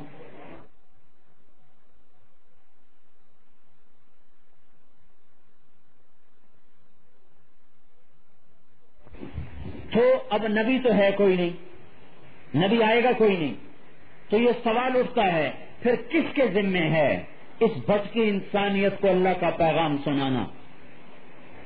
ہم اپنے ذمے نہ سمجھیں ایک منٹ کے لیے. تو 4 ارب کافر ہیں, 1 ارب مسلمان ہیں. ان 1 ارب مسلمانوں میں کوئی 2% ہیں جو صحیح طریقے پر ہیں, 98% وہ خواہشات کی زندگی گزار رہے ہیں. آپ اس کا اپنے اندر سے سوال اٹھا کے اندر سے اس کا جواب تلاش کریں کہ ان ساری دنیا کے انسانوں کو اسلام کا پیغام پہنچے اور یہ 1 ارب مسلمان توبہ کریں, یہ بڑی ذمہ داری کس پہ آتی ہے؟ تو تبلیغ میں یہ دوسری محنت ہو رہی ہے, یہ دوسری بات سمجھانے کی کوشش ہو رہی ہے کہ تبلیغ اپنا کام سمجھیں, تبلیغی جماعت کا کام نہ سمجھیں.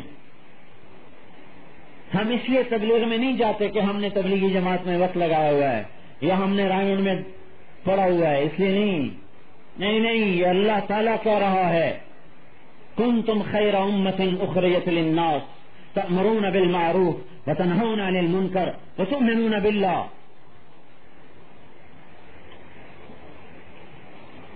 یہ اللہ تعالیٰ ہمیں فرما رہا ہے تم بہترین امت ہو, اخرجت نکالے گئے ہو. کس کے لیے؟ لوگوں کے لیے. لوگوں کے لیے نکالے گئے. کیا کرنا ہے؟ سڑکیں بنانی ہیں, ہسپتال بنانے ہیں؟ نہیں, وہ کام کرنا ہے جو تمہارے سوا کوئی نہ کر سکے, کیونکہ ہسپتال تو کافر بھی بنا سکتا ہے. گنگا رام کا ہسپتال ابھی بھی کھڑا ہوا ہے, گلاب دیوی ہسپتال ابھی بھی موجود ہے, لیڈی ویلنگٹن ہسپتال ابھی بھی موجود ہے. تو معلوم ہوا کوئی اور کام ہے جو تم سے لینا ہے, جو صرف تم کر سکتے ہو اور کائنات کا کوئی فرد نہیں کر سکتا.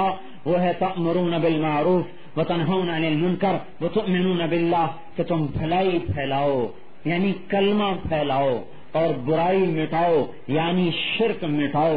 یہ کام صرف تم کر سکتے ہو. اور اخرجت کا جو لفظ ہے یہ یہاں جو معنی دے رہا ہے یہ بہت عظیم الشان معنی دے رہا ہے. اخرجت کا مطلب یہاں آپ یوں سمجھیں کہ آپ کے گھر میں ولیمہ ہے اور آپ نے ایک کو فون کیا, ایک کو کارڈ بھیجا, ایک کے پاس نوکر بھیجا کہ ہمارے ولیمے میں تشریف لائیں, اور ایک کے پاس آپ خود چل کے گئے کہ آپ میرے گھر ولیمے میں تشریف لائیں. جس کے گھر آپ خود چل کے گئے ہیں اس کو آپ نے سب سے زیادہ عزت دی ہے. یہ میری بات سمجھ میں آئی؟ ہمارے دیہاتوں میں, ہمارے ہاں اس کو اتنا پرکھا جاتا ہے کہ یہ یاد رکھتے ہیں کہ فلاں کو ہم بلانے گئے تھے, وہ ہمیں بلانے آئے گا تو ہم جائیں گے, اگر نوکر بھیجے گا تو ہم نہیں جائیں گے. ہمارے دیہاتوں میں اتنا دستور ہے. ایک دفعہ میں گیا ہوا تھا جماعت میں باہر, تو میں نے گھر فون کیا, میرے چچا نے اٹھایا. میں نے کہا وہ آج تو فلاں عزیز کی شادی تھی, آپ گئے نہیں؟ کہیں گے میری بیٹی کی شادی ہوئی تھی نا تو میں انہیں خود بلانے گیا تھا. ان کی بیٹی کی شادی تھی, انہوں نے نوکر بھیجا تھا, میں نہیں جاؤں گا.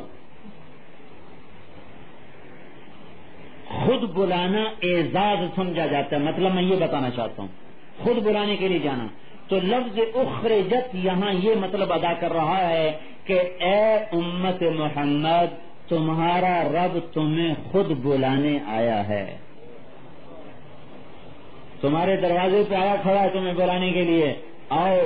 اخرجت یہ بڑا عجیب لفظ ہے اخرجت. نہ کئی لفظ استعمال ہو سکتے, ظہرت, طلعت, خرجت, برزت, خلقت, نشأت, انشأت, اخرجت. ہزاروں لفظ چھوڑ کے اخرجت کا لفظ اللہ تعالیٰ نے استعمال فرمایا. ہمیں ایک مقام بخشا ہے اور ہمیں ذمہ داری سمجھائی ہے کہ تمہیں میں نے بلایا ہے, آ جاؤ. کس لیے بلایا ہے؟ اسلام پھیلانے کے لیے. اور جسے بلایا جائے اس کا اعزاز بھی زیادہ ہوتا ہے، جسے خود بلایا جائے اس کی کمیوں سے چشم پوشی بھی کی جاتی ہے، جسے خود بلایا جاتا ہے اس کو آگے آگے بٹھایا جاتا ہے۔ اور نوکر کے ہاتھ سے پانی ایسے ذرا چھلکا اور دسترخوان پہ گرا تو آپ نے اس کو ایسی ٹیڑھی نظروں سے، غصے بھری نظروں سے دیکھا، بدتمیز پانی گراتا ہے۔ جس کو خود بلا کے لائے تھے اس کے ہاتھ سے پورا جگ گر گیا دسترخوان پہ تو آپ اس کو بھی لڑیں گے؟ آپ کا اچھا کوئی بات نہیں، کوئی بات جا بھائی پانی اور لے کے آؤ، نہیں ایسا کرتے کہ نہیں کرتے؟ کیوں؟ اس سے کترا گرا تو ڈانٹا، اس سے جگ ہی گر گیا تو اچھا کوئی نہیں اور لو بھائی ابھی ٹیشو پیپر لانا، یہ خشک کر دو، تولیہ لاؤ خشک کرو۔ یہ اس امت کے ساتھ اللہ نے کیا ہے۔ موسیٰ علیہ السلام کی قوم نے بچڑے کی پوجا کی، اللہ نے کہا ان کی توبہ یہ ہے انہیں قتل کرو، تو وہ کہنے لگے اللہ سے جاؤ ویسے ہی معاف کر دے، اللہ سے کرو۔ موسیٰ علیہ السلام کو طور پہ آئے، یا اللہ میری قوم کو معاف کر دے۔ اللہ تعالیٰ نے فرمایا تیری قوم کو معاف کر دیا ہے پر معافی قتل ہے، لیکن تیرے بعد میرا حبیب آ رہا ہے، اس کی امت جتنے مرضی گناہ کر لے وہ صرف کہیں گے یا اللہ معاف کر دے، ان کو خالی بول پہ معاف کر دوں گا۔ جسے خود بلایا جاتا ہے اس کی پھر رعایت کی جاتی ہے۔ عجیب نخرے اٹھائے، ایک بدو آیا، یا رسول اللہ میں مر گیا۔ کہ کیا ہوا؟ کہ روزہ رکھ کے بیوی کے پاس چلا گیا۔ ہم نے کہا تیرا بھلا ہو جائے، ایک غلام آزاد کر۔ کہ کسے آزاد کروں؟ میں خود غلام ہوں، مطلب میں فقیر آدمی ہوں، کسے آزاد کروں؟ آپ نے فرمایا 60 مسکینوں کو کھانا کھلا۔ کہنے لگا مجھ سے بڑا کوئی مسکین ہو تو اس کو کھلاؤں۔ تو آپ نے فرمایا اچھا پھر 60 روزے رکھ۔ کہنے لگا ایک روزے میں یہ چند چڑھایا، 60 روزوں میں کیا کروں گا؟ تو آپ نے کہا اچھا بیٹھ جا۔ جو بیٹھ گیا تھوڑی دیر ہوئی ایک شخص آئے انصاری، یا رسول اللہ یہ صدقے کا مال ہے۔ تو آپ نے فرمایا وہ کہاں ہے؟ کہا جی بیٹھا ہوں۔ کہا جا مدینے کے 60 مسکینوں کو کھلا دے۔ کہنے لگا یا رسول اللہ کی قسم مدینے میں مجھ سے بڑا مسکین کوئی نہیں، آپ کسے کھلانا چاہتے ہیں؟ مجھے ہی دے دیں۔ تو آپ ہنستے کہنے لگے جا تیرے ہی لیے ہے، پر یہ گنجائش صرف تیرے لیے ہے اور کسی کے لیے نہیں ہے۔ سزا کا جرمانہ خود کھایا جائے یہ بھی کسی امت میں ہوا؟ جرم کا جرمانہ مجرم کھائے، جرم کا جرمانہ مجرم کو کھلایا جائے، یہ اسی امت کی شان ہے۔ اخرجت، اللہ تعالیٰ کہہ میں تمہیں خود بلانے آیا ہوں، آ جاؤ، کیا کرو؟ تبلیغ کرو۔ اور کیا کرو؟ تبلیغی جماعت والوں کی وجہ سے نہیں، میرے حکم کی وجہ سے تبلیغ کرو۔ تو ہم ساری دنیا کے انسانوں کو اللہ کا پیغام پہنچانے کے مکلف ہیں، اس وجہ سے نہیں کہ ہم تبلیغی جماعت والے ہیں، اس وجہ سے کہ ہم حضرت محمد صلی اللہ علیہ وسلم کو آخری نبی مانتے ہیں، اور سارے عالم میں اس کی صدا لگانا اپنے ذمے سمجھتے ہیں۔ فَلْيُبَلِّغِ الشَّاهِدُ الْغَائِبُ، آپ نے فرمایا غائبین تک شاہدین میری بات پہنچا دیں۔ اور یہاں لفظ شاہد استعمال ہوا ہے، عالم عامل، دو لفظ اور بھی آ سکتے تھے۔ عالم میری بات آگے پہنچائیں، عمل والے میری بات آگے پہنچائیں، یہ نہیں کہا کہ شاہدین میری بات غائبین تک پہنچائیں۔ یہ جو لفظ شاہد ہے اس کا خلاصہ آپ کو بتاؤں کہ لفظ شاہد نے امت کے کسی فرد کو نہیں چھوڑا، نہ کسی مرد کو نہ کسی عورت کو، سب کو تبلیغ کی ذمہ داری میں لپیٹ لیا ہے۔ اگر اللہ تعالیٰ کا نبی کہتا علماء میری بات پہنچائیں تو ہماری چھٹی، ہم اپنے مزے کرتے، دین پہ چلتے، تبلیغ نہ کرتے۔ اگر اللہ تعالیٰ کہتا عمل والے تبلیغ کریں تو بھی ہماری چھٹی، پھر صرف کوئی بڑے بڑے اللہ کے نیک بندے تبلیغ کر سکتے، پھر ہم شما نہیں کر سکتے تھے۔ اللہ تعالیٰ کے نبی نے کہا شاہدین میری بات پہنچائیں، اس کا مطلب یہ ہے علم ہے پھر بھی دعوت دو، علم نہیں پھر بھی دعوت دو، عمل ہے پھر بھی دعوت دو، عمل کوئی نہیں پھر بھی دعوت دو۔ یہ عمل ایسا مبارک ہے کہ امت کے ہر فرد کے ذمے کر دیا گیا۔ تو ہم تبلیغ کو نہ تبلیغ والوں کی وجہ سے کریں نہ تبلیغ والوں کی وجہ سے چھوڑیں۔ کسی نمازی کی برائی دیکھ کر کوئی نماز نہیں چھوڑتا، نہیں، کسی نمازی کی برائی دیکھ کر کوئی یہ کہتا ہے کہ چھوڑو جی نماز کو دیکھ لیا، کسی روزے دار کی برائی دیکھ کر کوئی روزہ نہیں چھوڑتا، کسی حاجی کا جرم دیکھ کر کوئی حج نہیں چھوڑتا، آپ کسی تبلیغ والے کی کمی دیکھ کر تبلیغ نہ چھوڑیں، یہ تو اللہ اس کے رسول کا ذمہ کیا ہوا کام ہے۔ اگر میں برا ہوں تو تبلیغ کا کام تو معاف نہیں ہو گیا، اگر میں برا ہوں تو نماز معاف ہو گئی، اگر میں برا ہوں تو روزہ معاف ہو گیا، مسلمان برا ہے تو اسلام معاف ہو گیا۔ جیسے نمازی کی برائی سے نماز معاف نہیں، روزے دار کی برائی سے روزہ معاف نہیں، حاجی کی برائی سے حج معاف نہیں، تبلیغ والے کی برائی سے تبلیغ معاف نہیں۔ اگر یہ جماعت ہو، جماعت، پھر ٹھیک ہے، ان کے افراد دیکھو، اگر برے ہیں تو چھوڑ دو، اچھے ہیں تو کر لو۔ یہ جماعت نہیں ہے، یہ تبلیغ کے کام کا تعلق ختم نبوت سے ہے کہ ہم نے اللہ کے رسول کو آخری نبی مانا ہے۔ اس عقیدے کی وجہ سے دنیا میں اسلام پھیلانا ہمارے ذمہ ہے۔ تو بھائیو، میرے اس ساری بات کا خلاصہ یہ دو باتیں ہیں کہ ہم اپنے اللہ کی مان کے چلیں اور اس کے محبوب کے طریقے کو اپنا کے چلیں، اس کو سیکھنے کے لیے نکلیں۔ دوسری بات یہ ہے کہ ہمارے نبی آخری نبی ہیں، آپ کا پیغام اوروں کو بھی پہنچائیں، کہیں۔ دیکھو ایک بات واضح کروں، لوگ یوں سمجھتے ہیں خود عمل کوئی نہیں، اوروں کو کیا کہنا، یہ بات غلط ہے۔ عمل کرنا ایک الگ حکم ہے، اوروں کو کہنا ایک الگ حکم ہے، یہ دو الگ حکم ہیں۔ روزہ رکھنا، تراویح پڑھنا، دو الگ حکم ہیں۔ نماز پڑھو حکم ہے، اوروں کو نماز کی بات کرو یہ بھی حکم ہے۔ نماز خود بھی پڑھے، اوروں کو بھی دعوت دے، اگر خود نہیں پڑھتا پھر بھی اوروں کو دعوت دے۔ اوروں کو دعوت دینا اتنا ضروری اللہ نے قرار دیا ہے کہ اس کے لیے عمل کو شرط قرار نہیں دیا، نجات کے لیے عمل شرط ہے۔ دوسری بات، پہلے سیکھ لو پھر کرو، یہ بات بھی صحیح نہیں، اس لیے کہ سیکھنا اور کرنا ایک وقت میں ہوتا ہے۔ جو آدمی گاڑی چلانا سیکھتا ہے تو وہ ایک ہی وقت میں سیکھتا بھی ہے، چلاتا بھی ہے۔ کبھی آپ نے دیکھا کوئی یوں کہے پہلے گاڑی چلانا سیکھوں پھر چلاؤں گا، وہ تو قیامت تک نہیں چلا سکتا۔ کوئی شخص یوں کہے پہلے تیرنا سیکھ لوں پھر پانی میں تیروں گا، یہ تو قیامت تک نہیں تیر سکتا۔ اس کا تیرنا اور سیکھنا بیک وقت ہوتا ہے، دین کا پھیلانا، دین کا سیکھنا بیک وقت ہوتا ہے۔ دوسری بات، پہلے خود ٹھیک ہو جاؤ پھر اوروں کو دعوت دو، یہ بات سرے سے غلط ہے۔ خود ٹھیک ہونا، جو اپنے آپ کو ٹھیک سمجھے، شریعت میں وہی سب سے زیادہ بگڑا ہوا ہے۔ لوگ کہتے ہیں نا ہم تو بالکل ٹھیک ہیں، یہی سب سے زیادہ بگڑے ہوئے لوگ ہوتے ہیں، یہ متکبر ہیں۔ شیطان نے کوئی زنا کیا تھا، کوئی شرک کیا تھا، کوئی شراب پی تھی، کوئی جوا کھیلا تھا، شیطان نے تکبر کیا تھا اور تکبر سے برباد ہو گیا۔ یہ سمجھنا کہ میں ٹھیک ہوں، یہ تکبر کی نشانی ہے۔ لہذا یہ کوئی پیمانہ ہی نہیں ہے کہ پہلے ٹھیک ہو جاؤ پھر اوروں کو کہنا۔ اس لیے کہ جو آدمی جتنا ٹھیک ہوتا ہے نا اتنا اپنے آپ کو برا سمجھتا ہے، اتنا اپنے آپ کو بگڑا ہوا سمجھتا ہے، اتنا اپنے آپ کو حقیر سمجھتا ہے۔ لہذا یہ تصور تو کبھی آ سکتا ہی نہیں کہ میں ٹھیک ہو گیا ہوں۔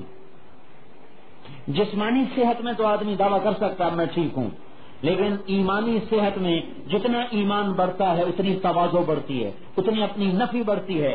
تو لہذا یہ کہنا کہ پہلے خود ٹھیک ہو جاؤ پھر اوروں کو تبلیغ کرو، یہ سرے سے ہی غلط ہے۔ اچھا جی اب میں ٹھیک ہو گیا ہوں، اب میں تبلیغ کروں گا تو یہ تو پہلے قدم پہ ہی متکبر ہو گیا، اس کی تبلیغ تو اسے دوزخ میں لے جائے۔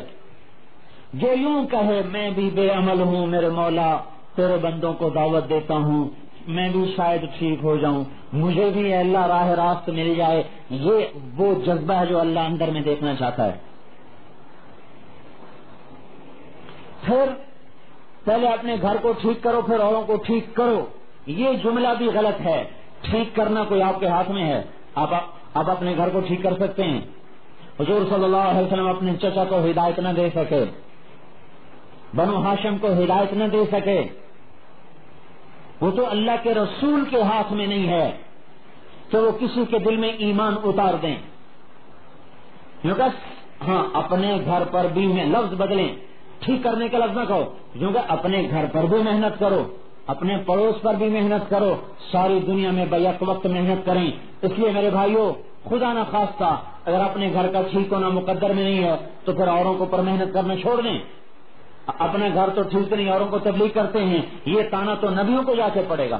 حضور رسول پاک صلی اللہ علیہ وسلم نے مکہ چھوڑ دیا جبکہ سارا بنو ہاشم ابھی کافر پڑا ہوا تھا.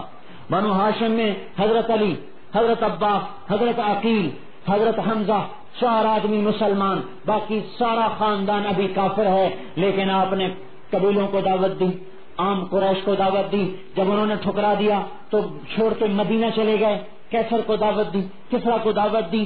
یہ انتظار نہیں کیا کہ پہلے بنو ہاشم مسلمان ہو جائیں، پھر بنو امیہ مسلمان ہو جائیں، پھر بنو عبد مناف مسلمان ہو جائیں، پھر قصی بن کلاب مسلمان ہو جائیں، اچھا اب حذیل ہو جائیں، اب تیم ہو جائیں، اب بنو عدی ہو جائیں، اب بنو کعب ہو جائیں، بنو فہر ہو جائیں، بنو غالب ہو جائیں. اچھا اب سارا قریش مسلمان ہو گیا، اب میں مدینے جا کے تبلیغ کرتا ہوں. یہ سنت سے ثابت نہیں ہے. یوں کہ بیج بکھیرو، جس دانے کے مقدر میں پھٹنا ہے وہ درخت بن جائے گا. ہم اپنی اولاد پر بھی محنت کریں، لیکن یہ نظریہ غلط ہے کہ پہلے اپنی اولاد کو ٹھیک کرو پھر اوروں کو ٹھیک کرو. ٹھیک کرنا باپ کے ہاتھ میں نہیں، محنت کرنا باپ کے ہاتھ میں ہے. اور محنت میں صرف گھر کو کر کے اوروں کو چھوڑ دے، اس کا سنت سے ثبوت نہیں.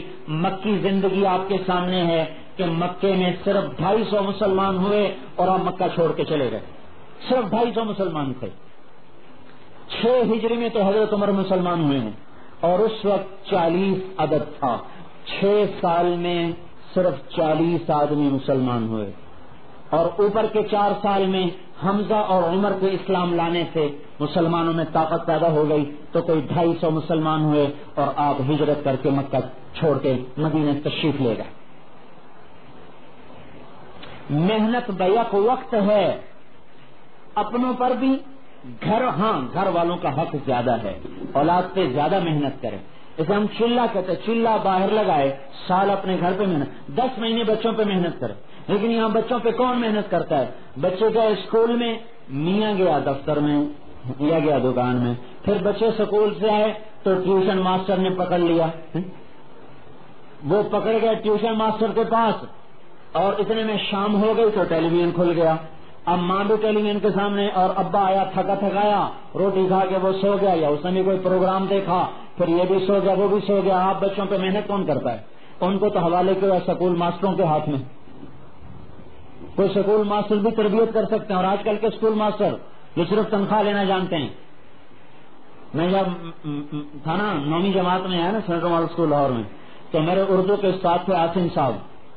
تو میں نے کہا سر کچھ مجھے ٹائم چاہیے، مجھے کچھ اردو ادب پڑھنا ہے.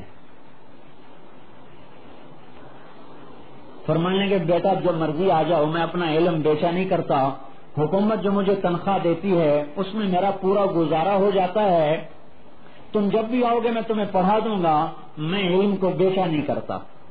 ایسے استاد تو کچھ تربیت کر سکتے تھے، یہ آج کے کیا کریں گے جو صرف پیسے کمانے کی مشین ہے. تو اولاد پہ آج کون سے ماں باپ ہیں جو محنت کر رہے ہیں؟ ہاں یہ محنت کر رہے ہیں، اسکول پڑھاؤ، ٹیوشن پڑھاؤ، اسکول پڑھاؤ، ٹیوشن پڑھاؤ. کوئی درمیان میں کوئی مرا کاری آ کے 15 منٹ ان کو الٹا سیدھا قاعدہ بھی پڑھا جاتا ہے. چل بھائی ہم نے بچوں کی تربیت کر دی. یہ کیا تربیت ہے؟ ان کو جنگل کا جانور بنا دیا. ہم سے 4 مہینے باہر لگائے، پھر سال میں چلہ باہر دے، مہینے میں 3 دن باہر دے، تو 10 مہینے 27 مہینے کے 27 دن، سال کے 10 مہینے اپنے گھر پہ محنت کرے، اپنے بچوں کو وقت دے، اپنی بیوی پر وقت دے، اپنے ماں باپ، بھائی بہن، رشتہ دار، پڑوسی، محلہ، اس سب پر محنت کرے. چونکہ ہم عالمی امت ہیں، ہم علاقائی امت نہیں، لہذا صرف اپنا گھر ہمارے سامنے نہیں ہے. لہذا چولہا لگائیں گے اپنے ملک پر محنت کرنے کے لیے، 3 دن لگائیں گے اپنے اطراف میں محنت کرنے کے لیے، اور سال اور 7 مہینے کے لیے باہر دنیا میں جائیں گے اور دنیا کو اللہ کا پیغام پہنچانے کے لیے. کیا پتا باہر والے ہم سے آگے نکل جائیں. اور ہم ابھی دیکھ کے آ رہے ہیں ٹرینیڈاڈ کا جو اجتماع تھا، یا بھی جو ہمارا سفر ہوا، ٹرینیڈاڈ کے اجتماع میں جو تشکیل ہوئی وہ 25% تھی، یعنی ٹوٹل مجمع کا 25% اللہ کے راستے میں نکلا. رائمنڈ کے اجتماع میں دانتوں پسینہ آتا ہے سارے سال کی محنت، اور 5% سے تشکیل ابھی تک نہیں بڑھی. یعنی آنے والے مجمع میں سے 5% جماعت میں جاتے ہیں، 95% گھر لوٹ جاتے ہیں. ٹرینیڈاڈ کی 1.25 لاکھ کی آبادی مسلمانوں کی، اور سارا یورپین ماحول، امریکن ماحول، اس میں آنے والے مجمع کا 25% اللہ کو راستے میں نکلا. ابھی فیصل آباد کا اجتماع بھی ہو رہا ہے 14 تاریخ کو، اس میں بھی دیکھ لینا، شاید 1% بھی مشکل سے نکلیں. تو رب مبلغ عوام سامعین، ہم سے بات لے کر اگلے ہم سے آگے نکل گئے. ٹورانٹو میں میرا بیان ہوا، مستورات میں عورتیں بیان سننے کے لیے آئیں. میں نے ایک عورت کو بے پرد نہیں دیکھا. اور کل ایک جگہ مستورات میں بیان تھا، اور اس میں 80% عورتیں بے پرد تھیں. ٹورانٹو میں، کینیڈا کے اندر 100% عورتیں برقعے میں تھیں جو بیان سننے کے لیے آئیں. اور کل فیصل آباد میں بیان ہے، اور 80% عورتیں بے پرد تھیں. رب مبلغ عوام سامعین، اللہ کے رسول نے کہا بہت سے لوگ تم سے بات سن کر تم سے آگے نکل جائیں گے. تو اس لیے ہم نے بیک وقت سارے عالم پہ محنت کرنی، ساری دنیا پہ، سارے ملکوں پہ، سارے شہروں پر، اپنے ملک پر خاص طور پر، اپنے شہر پہ خاص طور پر، اپنے گھر پہ خاص طور پر. یہ تو ٹھیک ہے، لیکن یہ غلط ہے پہلے اپنے کو ٹھیک کرو، پھر اگلوں کو ٹھیک کرو، پھر اگلوں کو ٹھیک کرو. یہ ٹھیک کرنا کوئی مشین ہے کہ پرزے فٹ کر کے چکرو سے کس لو گے؟ یہ دل ہے جس پر اللہ کا قبضہ ہے. اللہ کو رو کے مناؤ، اللہ اس کو ہدایت دے دے. ٹھیک تو کرنا اگر اللہ کے سوا کسی اور کے ہاتھ میں ہوتا تو نوح علیہ السلام جیسا عظیم الشان پیغمبر، اور سامنے بیٹا ڈوب گیا، کفر میں ڈوب گیا. تو میرے بھائیو، تبلیغ کو آپ تبلیغی جماعت کا کام نہ سمجھیں، تبلیغ کو اپنا کام سمجھیں. سارے عالم میں اس کی فضا بنانی ہے، اور ہر گھر تک اس پیغام کو پہنچانا ہے. اس کے لیے ہیں 4 مہینے چلہ، یہ تو سیکھنے کے لیے ہیں. 4 مہینے لگاؤ، چلہ لگاؤ، یہ سیکھنے کا ایک نظام ہے. سیکھنے کے لیے وقت تو چاہیے نا. جب میں 8 سال پڑھا تو 8 سال کوئی حدیث کی بات تو ہے نہیں. مدینہ میں ہو گیا نا، مدینہ منورہ، تو وہ مدینہ یونیورسٹی کے طلبہ آئے مجھ سے کہنے لگے یہ 4 مہینے کہاں سے ثابت ہیں؟ میں نے کہا تم یہاں جو پڑھ رہے ہو کتنے سال کا کورس ہے؟ کہنے لگے 4 سال کا. میں نے کہا یہ 4 سال کا کورس کہاں سے ثابت ہے؟ تم یہ ثابت کرو، میں 4 مہینے ثابت کرتا ہوں. میں نے کہا یہ بھائی یہ تو سیکھنے کا ایک نظام ہے، سیکھنے کی ترتیب ہے، اس میں وقت چاہیے. اور یہ ایسا کوئی بے سند بھی نہیں، بے دلیلہ بھی نہیں. اللہ تعالیٰ نے 40 کا عدد بہت پھرایا ہے. آدم علیہ السلام کا پتلا 40 سال پڑا رہا، پھر رو ڈالی، زمین پہ اتارا، 40 سال رلایا، پھر توبہ قبول کی. تو آدم علیہ السلام کے 2 چولہے تو 40 سال کے ہیں. ابراہیم علیہ السلام کو آگ کے ڈھیر پہ بٹھایا پورے 40 دن. موسیٰ علیہ السلام کو کوہ طور پہ بلایا، تورات عطا فرمائی، پورے 40 دن کا روزہ رکھوایا. کیسا روزہ؟ آج سحری کی اور 40 دن کے بعد افطاری کی، پھر تورات دی. اور یونس علیہ السلام کو مچھلی کے پیٹ میں بٹھایا پورے 40 دن. ابراہیم علیہ السلام بیٹھے آگ پہ چلہ، موسیٰ علیہ السلام بیٹھے طور پہ چلہ، یونس علیہ السلام بیٹھے مچھلی کے پیٹ میں چلہ. ہم نے 3 اکٹھے کر کے 3 چلے کر دی. اور حدیث پاک من اخلص للہ 40 صباحا، جو ایک چلہ اللہ کے لیے فارغ کر دے، اظہر اللہ لہ، انبت اللہ لہ ینابیع الحکمت من قلبہ علی لسانہ، تو اللہ اس کے دل کو حکمت سے اتنا بھر دیتا ہے کہ وہ چشمہ بن کے اس کی زبان پہ جاری ہو جاتا ہے. تو یہ ایسا بے سند بھی نہیں ہے کہ ابھی اپنی طرف سے چلہ گھڑ لیا ہے، یہ ایسا بھی نہیں. پھر اور حدیث آپ نے فرمایا کہ 40 دن جو تکبیر اولیٰ سے نماز پڑھے گا اللہ تعالیٰ اس کو نفاق سے بری کر دے گا. دوزخ سے بری کر دے گا چلہ. اور وہ مسجد نبوی میں بھی 40 نمازیں ہیں. 45 کیوں نہیں, 35 کیوں نہیں, 55 کیوں نہیں؟ وہ حج کا حصہ تو نہیں, وہ الگ فضیلت ہے. 40 نمازیں جو باقاعدہ باجماعت پڑھے گا تو میری شفاعت اس کے لیے واجب ہو گئی. تو یہ 40 ایسے بیکار نہیں ہے. تو اس سے میرے بھائیو کتنے چلے آپ نے مدینہ ٹاؤن میں لگا لیا؟ 3 چلے تبلیغ کو دے دو.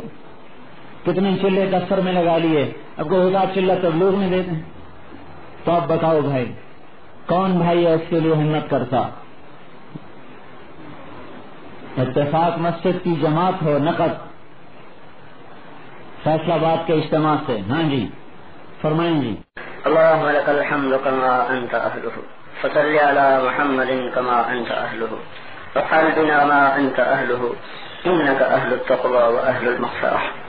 ربنا آتنا في الدنيا حسنة وفي الآخرة حسنة وقنا عذاب النار وقنا عذاب النار. اللهم وفقنا لما تحب وترضى واجعل آخرتنا خيرا من الأولى. یا اللہ ہم کمزور ہیں, ضعیف ہیں, ہمارے حال پر رحم فرما. ہم طاقتور نہیں کہ تجھ سے لڑ سکیں. اے اللہ ہم قوت والے نہیں کہ تجھ سے ٹکر لے سکیں. ہم بڑے کمزور, بڑے ضعیف اور اپنے نفسوں پہ ظلم کیا ہے. تو نے سمجھایا ہم نہ سمجھے, تو نے روکا ہم نہ رکے. تیرا کھایا تجھ سے ٹکرائے, تیری دی ہوئی آنکھوں سے غلط دیکھا, تیرے دیے ہوئے کانوں سے غلط سنا. تو یا اللہ تیری دی ہوئی زبان سے غلط بولا. اس جسم میں کوئی بال ایسا نہیں جس پہ تیری نافرمانی کا داغ نہ لگا ہوا ہو. اس وجود میں کوئی گوشت کی بوٹی ایسی نہیں جس میں گناہوں کی نحوست داخل نہ ہو چکی ہو.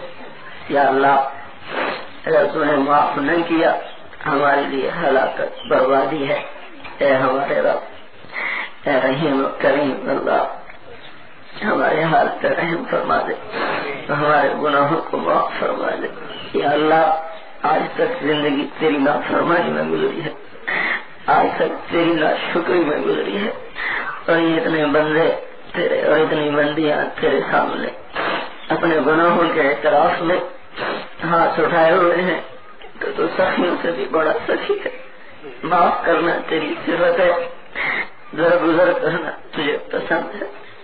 تیری رحمت تیرے غصے سے آگے ہے, تیرا فضل تیرا عفو تیرے انتقام سے آگے ہے. ہم بھی تجھ سے بنی اسرائیل والے نوجوان کی طرح کہتے ہیں کہ ہمیں عذاب دینے سے تیرا ملک زیادہ نہیں ہوتا, معاف کرنے سے تیرا ملک کم نہیں ہوتا. ہمیں معاف فرما دے. کوئی رات ایسی نہیں جس میں تیری نافرمانی نہ ہوئی ہو, کوئی دن ایسا نہیں جو تیری نافرمانی میں نہ گزرا ہو. ہمارے پیچھے گناہوں کی ایک لمبی فہرست ہے جو تو خوب اچھی طرح ہم سے بھی زیادہ جانتا ہے. ہم تو کرتے ہیں بھول جاتے ہیں, تو بھولتا بھی نہیں. یا اللہ کسی ایک جرم پر بھی پکڑ لے تو ہمیں جہنم میں جانے کے لیے کافی ہے. اے ہمارے رب, یا اللہ تو ہمارے ساتھ درگزر کا معاملہ فرما. ہم تو تجھے کوئی نیکی بھی ایسی نہیں دکھا سکتے کہ جو تیری بارگاہ میں پیش کرنے کے قابل ہو.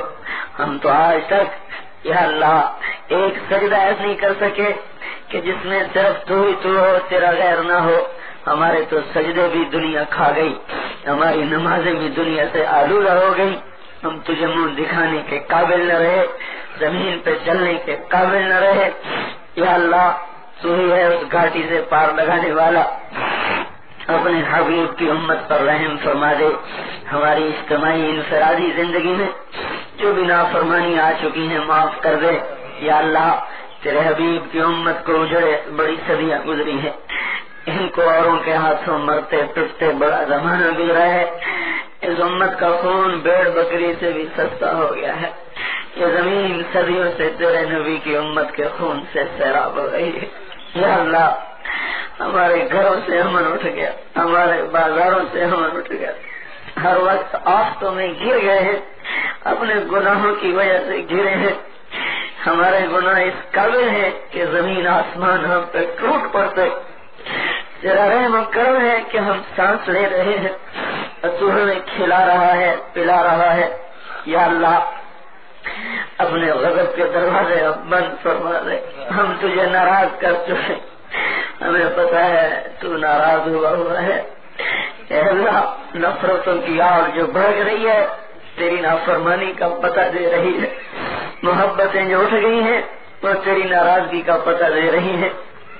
عداوتیں جو پیدا ہو گئی ہیں تیری ناراضگی کا پتہ دے رہی ہیں. اولاد نافرمان وہ بھی تیری ناراضگی کا پتہ دے رہی ہیں.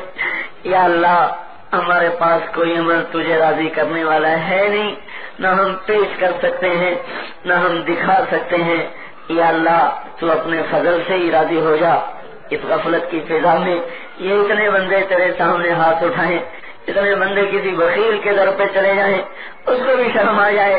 تو ہے ہی سخیوں سے بڑا سخی, ویسے ہی اپنے بندے سے تو ماں سے 70 گنا زیادہ پیار کرتا ہے. یا اللہ ہماری کوئی جائے پناہ نہیں اس وقت. دنیا ہماری اجڑی, آخرت ہماری اجڑی, دین ہم گوا بیٹھے, دنیا میں سکھ ہم نے نہ دیکھا. یا اللہ تو درگزر کا معاملہ فرما کے اپنے عذاب کے دروازے بند کر دے, اپنے غضب کے دروازے بند کر دے, ان نفرتوں کی آگ کو ٹھنڈا کر دے, محبت کی فضاؤں کو قائم فرما دے. آج تک تیرے دین کو اجڑتے دیکھا ہے, اس کی زندگی آبادی دکھا دے. یا اللہ تو اندھیری رات کو روشنی سے بدلتا ہے, تو سورج کی کرن سے چاندنی کو لاتا ہے. یا اللہ یہ گمراہی کی رات جو لمبی ہو گئی, ہماری نسلیں اس کا شکار ہو گئی, ہمارے نوجوان بچے بچیاں نفس و شیطان کے آلے بن گئے, جنہوں نے تیرے دین کو لے کے پھرنا تھا. آج وہ ساری نسل میرے مولا گانے بجانے میں غرق ہو گئی.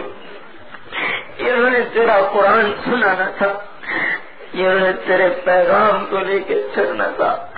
آج وہ تجھے خود بلا بیٹھے ہیں, آج وہ تجھے خود بلا بیٹھے ہیں, جو یہ امت سارے عالم کے لیے رہبر بن گیا. آج وہ خود سو گئی ہے, لمبی تان کے سو گئی ہے.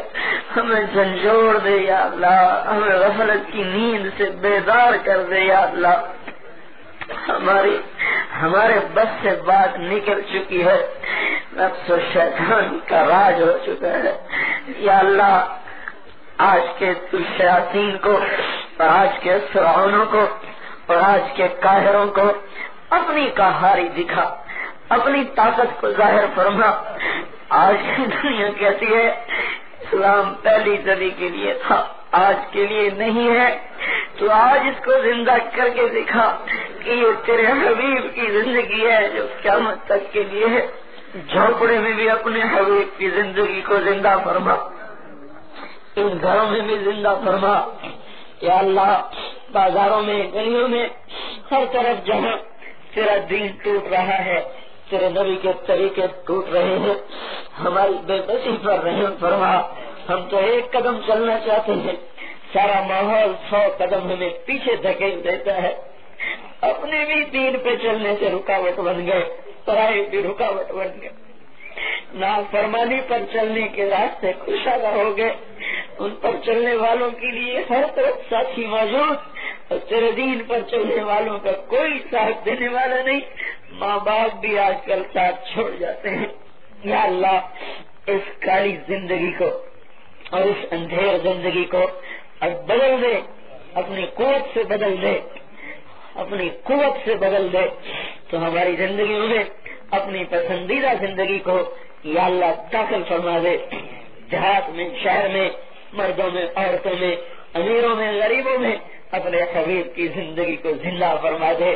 نہ ہم دنیا کے دکھ سہ سکیں, نہ قبر آخرت کے سہ سکیں. یا اللہ ہماری دنیا بھی بنا, ہماری آخرت بھی بنا. یا اللہ قبر کے اندھیرے کو تیرے سوا نہیں کوئی روشنی سے بدل سکتا. یا اللہ ہماری قبروں کو روشن فرما. جب سب پیچھے ہٹ جاتے ہیں تو وہ ہے جو وہاں کے ساتھ بچھو سے بچائے گا. تو ہی ہماری حفاظت فرما. آخرت کے میدان میں تیرے حبیب کا بھی سامنا کرنا ہے. یا اللہ اس حال میں مر گئے تو کیا منہ دکھائیں گے. مرنے سے پہلے ہماری توبہ قبول کر لے, ہمارے گناہوں کو دھو دے. ہمیں وہ زندگی عطا فرما کہ جس سے دنیا میں اسلام پھیلے، ہمیں ایسی زندگی سے بچا لے کہ جس سے دنیا میں دین مٹے. یا اللہ ہمارے مال کو، ہمارے علم کو، ہماری طاقت کو اپنے دین کے زندہ ہونے کے لیے قبول فرما، اپنے کلمے کے بلند ہونے کے لیے قبول فرما. ہماری موجودہ نسل کو تو سنبھال لے، ضائع ہونے سے بچا لے، ان کو تو بچا لے، اپنی طرف متوجہ فرما لے. ہمارے ہاتھ سے بات نکلی ہوئی ہے، تیرے لیے مشکل نہیں، ہمارے لیے بات ناممکن تک پہنچی ہوئی ہے. یا اللہ تو نے فرعون کے گھر میں موسیٰ کی حفاظت کر کے دکھائی، تو آج شیطانی جالوں سے ہماری حفاظت فرمایا. یا اللہ تو نے آزر کے بیٹے کو خلیل بنایا، تو آج کی اس بت پرستی کی فضا میں دوبارہ ہدایت کی روشنی کو روشن فرما. یا اللہ تو نے پتھر کے پجاریوں کو رضی اللہ عنہ بنایا، ہم نے تو تیرے نبی کا کلمہ پڑھا ہے، ہمیں کلمے پہ پکا کر دے، اپنا بنا لے، ہمارا بن جا، ہماری اولادوں کو نیک کر دے، صالح کر دے، فرما بردار کر دے، محبتیں قائم فرما دے، نفرتیں مٹا دے، مسجدوں کو آباد کر دے، گھروں میں مسجد کی فضا بنا دے، عورتوں میں حیا کو زندہ فرما، پاک دامنی کو زندہ فرما، مردوں میں حیا کو زندہ فرما، پاک دامنی کو زندہ فرما، ہمیں رزق حلال کشادہ عطا فرما، جو بیمار ہیں انہیں صحت عطا فرما، جو مقروض ہیں ان کے قرض دور کروا. یا اللہ ان فضاؤں کو اے اللہ تو ہی بدل رہا ہے، آثار نظر آتے ہیں. اے اللہ تو ہمیں اپنی زندگی میں دکھا دے کہ تیرا دین میں چمک رہا ہو. روزانہ جب تیرے دین کے لیے قافلے نکلتے تھے، تیرے پیغام کو لے کے پھرتے تھے، تیرے نام کو لے کے بلند کرتے تھے، ہر جگہ زمین کو تیرے نام سے انہوں نے آباد کیا تھا. اس امت کو پھر سے وہ عزت عطا فرمائے کہ ہم تیرے کلمے کو لے کے پھرے، سارے عالم میں پھیلائیں. تو ہمیں اس کے لیے قبول فرما لے، ہمارے اس آنے کو بھی قبول فرما، اس بات کرنے سننے کو قبول فرما. جو بھائی بہن تشریف لائے تو سب کے گھروں میں امن چین کی فضائیں قائم فرما، سب کی ضروریات کو اپنے غیب سے پورا فرما، سب کے دلوں میں اپنی محبت کو تو راسخ فرما. ہمارے رات کی مصروفیتیں بدل دے. اے اللہ ہماری راتیں تیری یاد سے آباد ہوں، تیرے ذکر سے آباد ہوں. یا اللہ وہ رات جو آج غفلت میں گزرتی ہے اور نافرمانی میں گزرتی ہے، ہماری رات وہ رات بنا دے کہ ہمارا سر مسلے پہ ہو، آنکھوں سے آنسو ہو، تیری رحمت کے دروازے کھلے ہوں. یا اللہ اس غفلت کی راتوں کو اطاعت کی رات بنا دے. جب کبھی یہ امت رات کو اٹھ کے روتی تھی، تیرا عرش بھی ہلتا تھا، تیرے فرشتے ان کے رونے پہ روتے تھے. آج شیطان بھی ہماری نافرمانی پہ روتا ہے. یا اللہ تم نے وہ پسندیدہ زندگی عطا فرما دے کہ جس پر تو راضی ہو جاتا ہے اور دنیا بھی بناتا ہے اور آخرت بھی بناتا ہے. ربنا آتنا فی الدنیا حسنہ وفی الآخرۃ حسنہ وقنا عذاب النار. صلی اللہ تعالی علی النبی الکریم. آمین برحمتک.